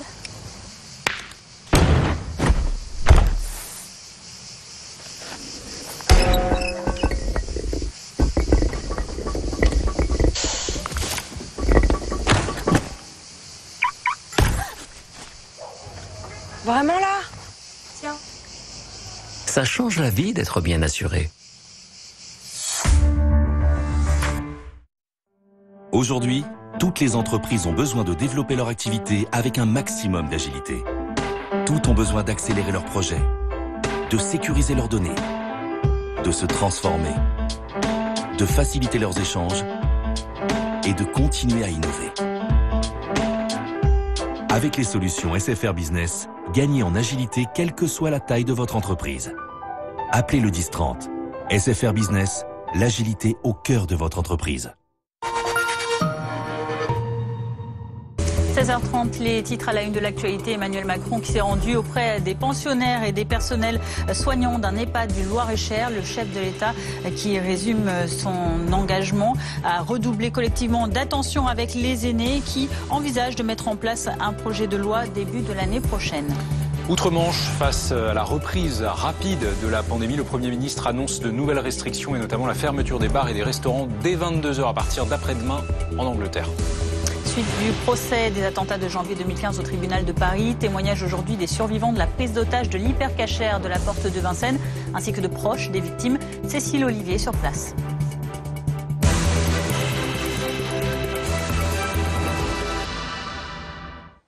Et retour à Bracieux, dans le Loir-et-Cher, où Emmanuel Macron a donc rendu visite à des résidents et à du personnel soignant d'un EHPAD, à l'heure où ces établissements doivent faire face à la reprise de l'épidémie de Covid-19. Mathieu Coache, vous êtes sur place, le président qui vient tout juste de finir sa déclaration et qui met un point d'orgue à ne pas vouloir réisoler les personnes âgées. Oui, un déplacement qui a lieu au moment où le président de la République l'a répété. Les cas de contamination chez les personnes de plus de 75 ans sont de plus en plus fréquents et il faut freiner l'épidémie chez les seniors. L'objectif du président de la République, c'est donc de trouver une solution, vous l'avez dit, pour ne pas isoler les habitants des EHPAD tout en empêchant l'épidémie d'entrer dans ces établissements, conserver donc une vie sociale, mais aussi prendre le moins de risques possible. Écoutez Emmanuel Macron. Nous ne souhaitons pas collectivement isoler à nouveau nos aînés.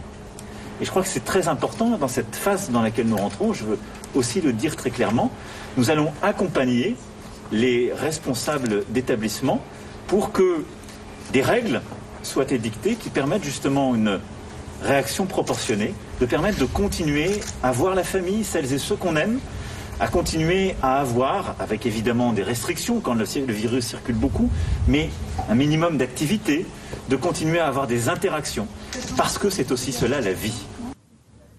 Voilà, Emmanuel Macron qui a aussi insisté sur l'importance des tests mieux faits, des tests moins contraignants aussi avec de nouvelles technologies, des tests plus rapides. Et cela, il en sera question lors d'un conseil de défense qui aura lieu demain matin ou après-demain matin, suivi d'une conférence de presse du ministre de la Santé, Olivier Véran, qui devrait annoncer une stratégie plus claire sur les tests au niveau national et notamment dans les EHPAD. Merci Mathieu. Anne-Sora Dubois, la visite puis la prise de parole d'Emmanuel Macron illustre le nouveau mantra du président de la République qui est « Nous devons vivre avec le virus ». Oui, c'est l'étape 2, on vit avec le virus et donc on ne reconfine pas effectivement. Martelé donc par le chef de l'État, il n'y aura pas donc d'EHPAD qui vont à nouveau fermer leurs portes comme ça a été le cas pendant la première vague effectivement, avec les 4 piliers de l'action gouvernementale qui sont martelés vraiment par le président de la République et aussi par l'exécutif. Les 4 piliers, c'est tester, alerter, protéger et la territorialisation. Alors la territorialisation, elle est un peu critiquée d'ailleurs par certains acteurs parce qu'ils disent du fait qu'on n'a plus en quelque sorte de doctrine vraiment nationale, chacun est un peu obligé de faire en fonction de la situation qu'il a autour de soi et donc se sent un petit peu seul. Voilà, c'est un peu d'ailleurs les inquiétudes qui ont été relayées par les personnels de ces EHPAD. Donc, il y a aussi nécessité à enjamber le côté un peu court terme pour nationaliser, globaliser un peu cette action de l'État envers le grand âge. Et c'est ce qui est effectivement illustré par ces propos du chef de l'État quand il parle de la loi grand âge. En réalité, c'est un peu une arlésienne politique, hein, cette loi grand âge. C'est la fameuse loi sur l'autonomie. En réalité, ça fait plus de 3 ans qu'elle est dans les tuyaux. La loi pour l'autonomie, elle a été repoussée plusieurs fois. Elle a été repoussée pour cause de grève sur fond de la réforme des retraites. Elle a été repoussée pour cause de confinement aussi. Normalement, elle est attendue pour la fin de cette année ou début 2021. Et effectivement, là, on retrouve dans les éléments de déclaration du président de la République, non seulement effectivement apporter plus de bien-être, essayer aussi peut-être d'apporter des solutions aux personnes qui pourraient être prises en charge, non pas dans les EHPAD, rester chez elles, mais être rattachées à un EHPAD. Et puis, bien sûr, l'épineuse question de la revalorisation des salaires et de la valorisation de ces métiers qui sont pas toujours très attractifs, qui sont pas encore assez attractifs aujourd'hui en France. Docteur Thierry, cette volonté du président de la République de territorialiser ces décisions, un peu comme on l'a vu aussi pour les écoles, c'est-à-dire de laisser la main finalement aux établissements eux-mêmes pour gérer les mesures qu'ils souhaitent mettre en place. Est-ce que c'est une bonne chose ou une mauvaise chose quand on connaît le contexte un peu difficile des EHPAD aujourd'hui? Alors, oui, l'adaptation au territoire, elle est possible dans un grand pays comme la France, en fait. Hein, si on compare à d'autres petits pays, disons autour de 9-10 millions d'habitants, qui ont eu des stratégies très réussies. Alors au passage, ça veut dire qu'on adapte la réponse à la situation locale. Je pense pas, c'est peut-être... Vous avez le niveau local à l'intérieur de l'EHPAD dont vous parlez, et puis vous avez l'environnement. Donc l'environnement, ça peut être un département ou une région. Et ça va conditionner, par exemple, le nombre de soignants de l'EHPAD qui risquent d'avoir le coronavirus et donc qui doit être régulièrement testé, tracé et si possible isolé. Bon. C'est une bonne stratégie. Il y a 2 écueils. Il y en a un, c'est si j'ai besoin d'avoir un niveau supérieur, un niveau régional, etc., il va falloir expliquer qu'on est obligé de remettre en place les limites de déplacement entre les régions. Ça, c'est rarement rappelé. Le deuxième, c'est qu'à un niveau national, ça risque de... Il y a un petit risque, ça rajoute à la confusion parce qu'on aura plusieurs mesures qui ne sont pas de même niveau en fonction des territoires.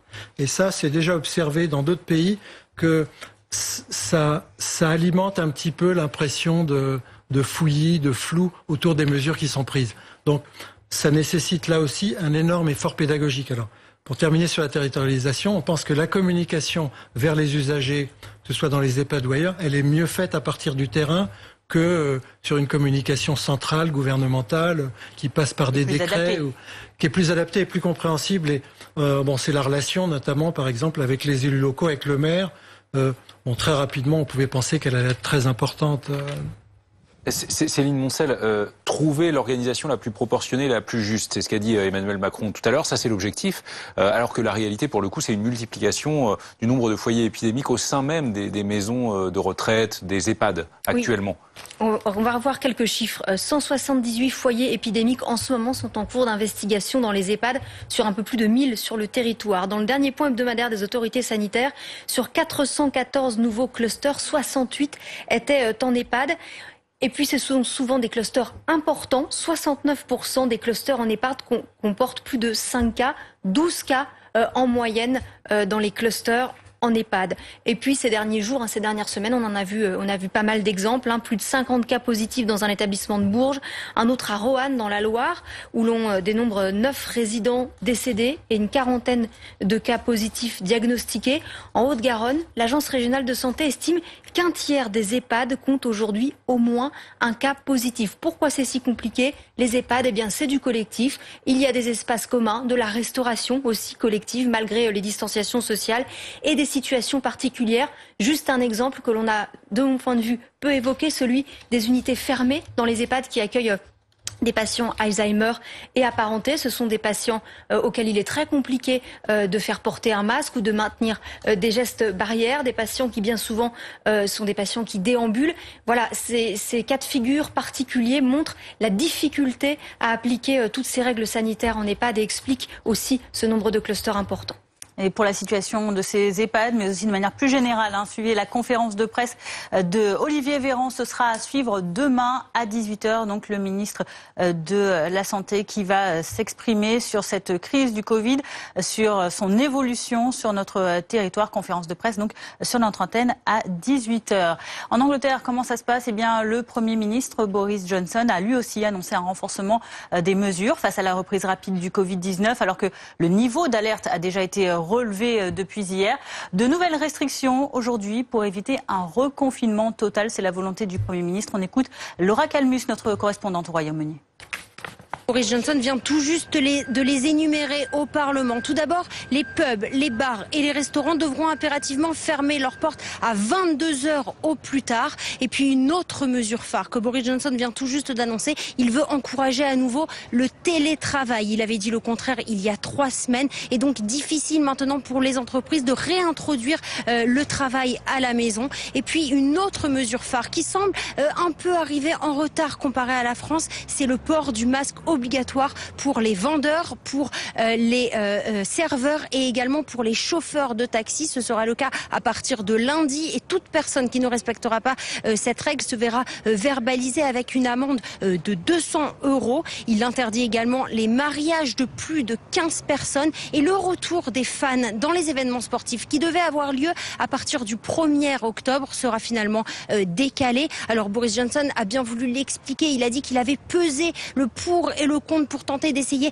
de minimiser au maximum les restrictions et pour tenter de préserver l'économie, mais qu'il devait absolument prendre ces nouvelles mesures pour éviter une catastrophe et éviter une énorme augmentation exponentielle du nombre de personnes qui pourraient se retrouver malades. Il a également annoncé qu'il faisait toutes ces restrictions car il veut éviter à tout prix un reconfinement total de la population.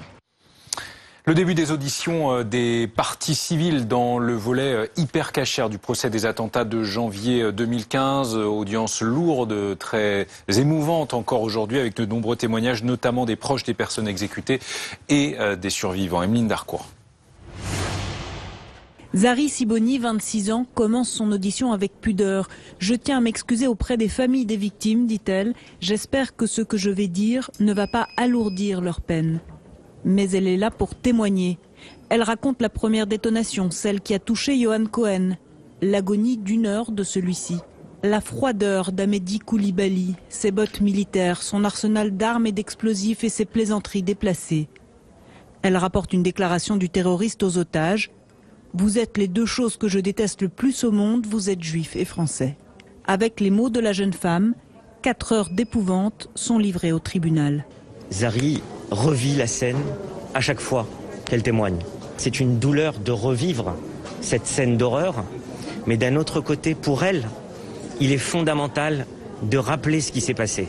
Elle a été bouleversante, pas seulement d'émotion, mais de vérité. Image forte de cette journée. À la sortie de la salle d'audience, Zari Siboni tombe dans les bras du père de Yohan Cohen. En début de journée, il a témoigné lui aussi de l'attente interminable le 9 janvier et de la vie gâchée les années qui suivent. C'est un travail acharné de tous les jours pour Eric Cohen, le père de Yohan, pour protéger sa fille qui est extrêmement jeune, qui vient de tout juste d'avoir 22 ans. et son épouse. Ce sont des survivants. Voilà, je reprends les termes d'Eric Cohen. Ce sont des survivants, tout simplement. Dans la journée, d'autres familles de victimes ont témoigné de leur quotidien sans joie et de leur incapacité de travailler. Et puis tout à l'heure, vous l'avez suivi avec nous en direct à l'Assemblée nationale, une majorité des députés s'est levée à l'appel de l'un des leurs pour symboliser leur soutien à Charlie Hebdo, de nouveau menacé après la republication des caricatures de Mahomet et cette exfiltration de son domicile de la directrice des ressources humaines de Charlie Hebdo. Émotion donc est partagée dans cet hémicycle cet après-midi. On apprend que le corps d'un homme de 56 ans, employé municipal, a été retrouvé dans le Gard quelques jours après les graves inondations qui ont touché le département. Une autre personne disparue samedi après-midi est toujours recherchée dans le même secteur de Pont-d'Hérault. Une aide-soignante de 64 ans dont le véhicule avait été retrouvé, lui, dimanche. Restez avec nous dans un instant, nous revenons avec cette déclaration d'Emmanuel Macron à l'issue de sa visite à des soignants et à des résidents d'un EHPAD dans le Loir-et-Cher. Il ne souhaite pas reconfiner, il souhaite aider les personnes âgées. Un projet de loi est sur la table pour le début de l'année prochaine. On en parle dans notre prochaine édition. Suivez l'actualité au plus près de votre vie quotidienne avec les chaînes locales de BFM. Soyez les bienvenus sur BFM Paris.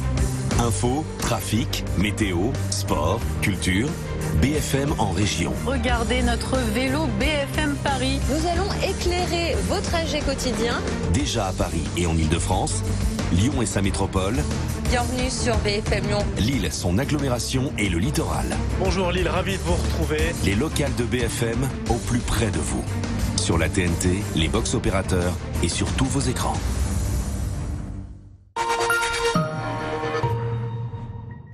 Il y a les cadeaux qui disent bravo. Il y a ceux pour dire merci pour votre fidélité. Ceux qui disent que ferais-tu sans moi? Il y a ceux qui disent tu te souviens? Et il y a les cadeaux pour planifier de beaux projets. Et ceux qui disent on vous accompagne jusqu'au bout. Professionnels, provoquez l'émotion chez vos clients et collaborateurs avec Obgérama, leader français de la vente à distance de cadeaux publicitaires. Appelez votre conseiller pro Obgérama ou lancez-vous sur obgérama.fr.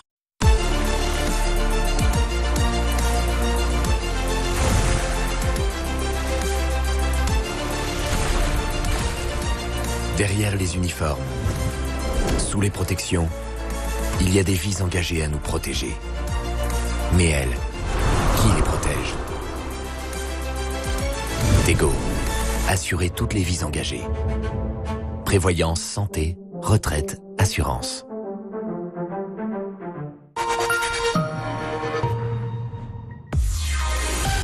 RMC présente la 11e édition des Trophées PME RMC, le premier concours des PME de France. Vous êtes une PME? Inscrivez-vous dès maintenant sur rmc.fr. Gagnez et boostez votre activité. Ensemble, bougeons-nous. RMC, la radio info, talk, sport. Aujourd'hui, j'ai trouvé 7 avocats en ligne pour mon divorce. Aujourd'hui, j'ai trouvé 7 avocats en ligne pour mon divorce. J'adore bosser avec toi. Moi aussi. Emoji cœur. Emoji cœur. Mais pas avec Ludo. Smiley Burke. Mon rythme cardiaque est à 136, 137 et il revient à 136. Le 15 mars, j'ai acheté des vitamines prénatales et 3 tests de grossesse. Mon numéro de carte bancaire est le 02 37 12 21 07.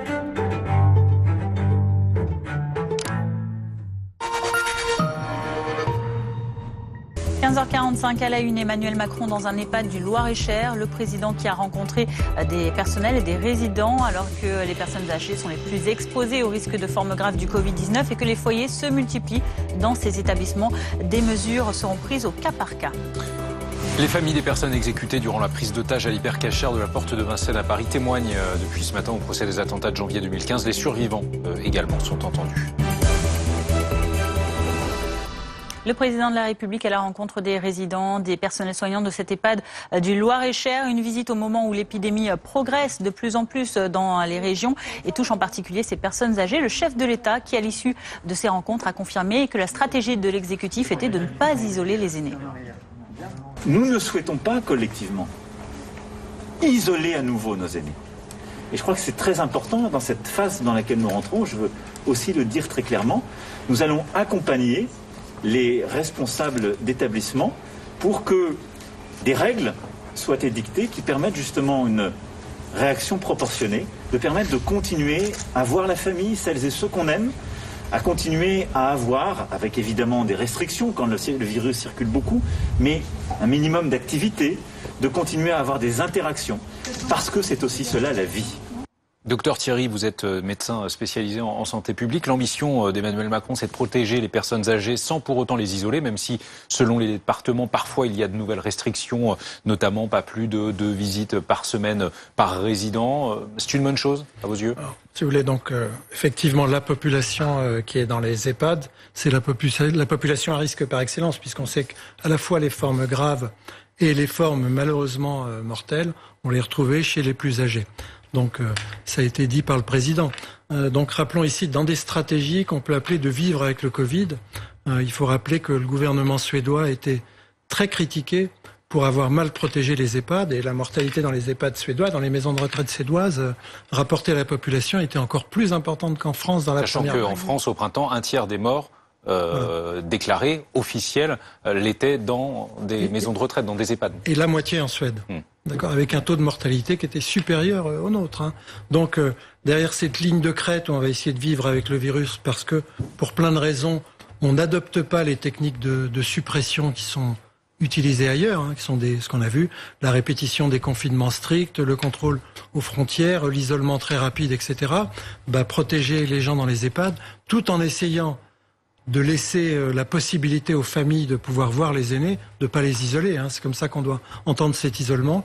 Et puis, éviter aussi la contagion, elle arrive par le personnel et par les visiteurs. Là, il faut isoler, en l'occurrence, selon l'autre acception du terme. Il faut isoler le personnel et les visiteurs. Ça, c'est le reste du dispositif qui est pas EHPAD, pour éviter qu'il y ait des contaminations, notamment grâce aux gestes barrières, mais aussi grâce au dispositif testé, tracé, isolé, qui a été rebaptisé, testé, accompagné, je sais plus.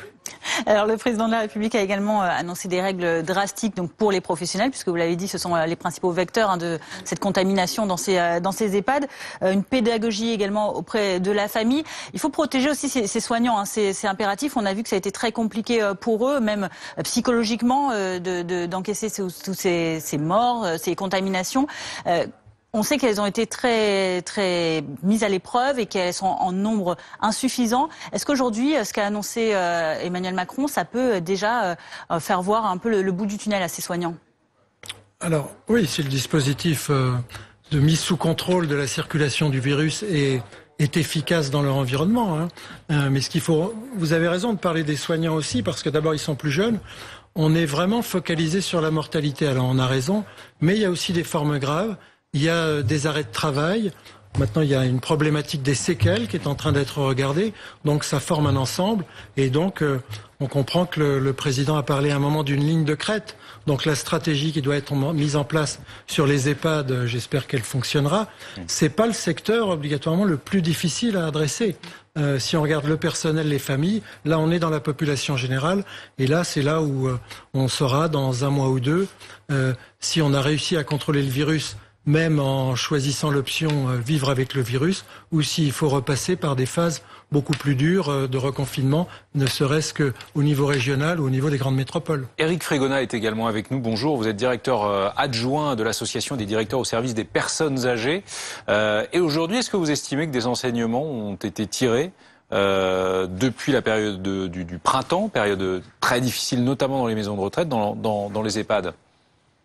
Les enseignements ont été tirés, à mon sens, sur le fait qu'on ne généralise pas de mesures de confinement. Ce qui va vraiment dans le bon sens et ce qui relaie ce qui a été dit et demandé par l'ADEPA depuis longtemps, par le Conseil consultatif national d'éthique, à savoir de dire qu'il ne faut pas généraliser et il faut maintenir dans le temps, dans un temps restreint, ce type de confinement, parce que le confinement, c'est une arme et ça peut être dangereux pour des personnes en situation de fragilité. Par contre, les enseignements n'ont pas été tirés sur le fait qu'il manque cruellement de professionnels dans le secteur.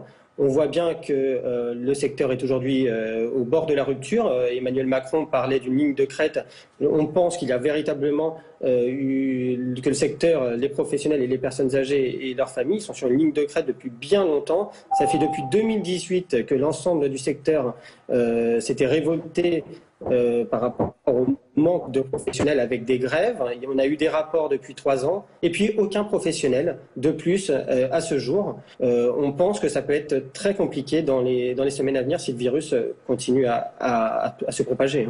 Alors en effet, au-delà de la nécessité d'isoler, de tester ces personnels soignants, assez peu de mesures ont été annoncées les concernant par le président de la République. Tout de même, il a considéré qu'ils étaient en sous-nombre, qu'il allait falloir recruter, former, revaloriser certains métiers. Et ça, c'est le projet de loi qui sera présenté en début d'année prochaine. Est-ce que c'est une bonne piste déjà ?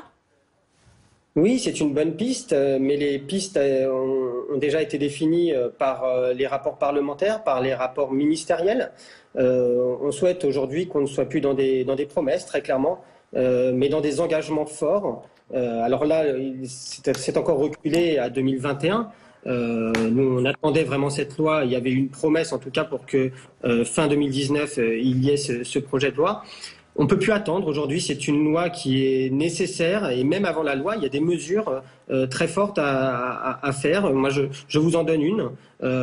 C'est de recruter des professionnels qui ne sont pas aujourd'hui forcément formés, qu'on pourrait former. Ça, c'est la première chose. Alors, si c'est à cela que pense Emmanuel Macron, on le soutiendra. Et puis également, il y a des professionnels, psychologues, animateurs qui aujourd'hui n'ont pas d'emploi. Et donc, pour faire reculer le chômage et relancer l'économie, on pense qu'il faut faire un véritable plan d'investissement pour recruter des professionnels dès à présent. Ne pas attendre 2021, ça sera déjà trop tard en 2021. Donc il faut vraiment ces mesures dès à présent. Et moi j'invite également, le message que je voulais passer, aussi bien les professionnels que les personnes âgées, à prendre soin d'eux dès lors qu'ils ne sont pas dans un établissement ou dans des services à domicile où il y a des cas de Covid en masse. Prendre le temps de se ressourcer, de dialoguer, d'échanger. Et c'est en cela qu'on les invite tous à participer au congrès des âges et du vieillissement qui a lieu la semaine prochaine. Oui. Merci Eric Frigona, merci Dr Thierry d'avoir accepté l'invitation de BFM TV. Il en sera question de ces propos du président de la République dans un EHPAD cet après-midi. Dans quelques instants, dans l'émission BFM Story présentée par Olivier Truchot. Tout de suite la météo. La météo.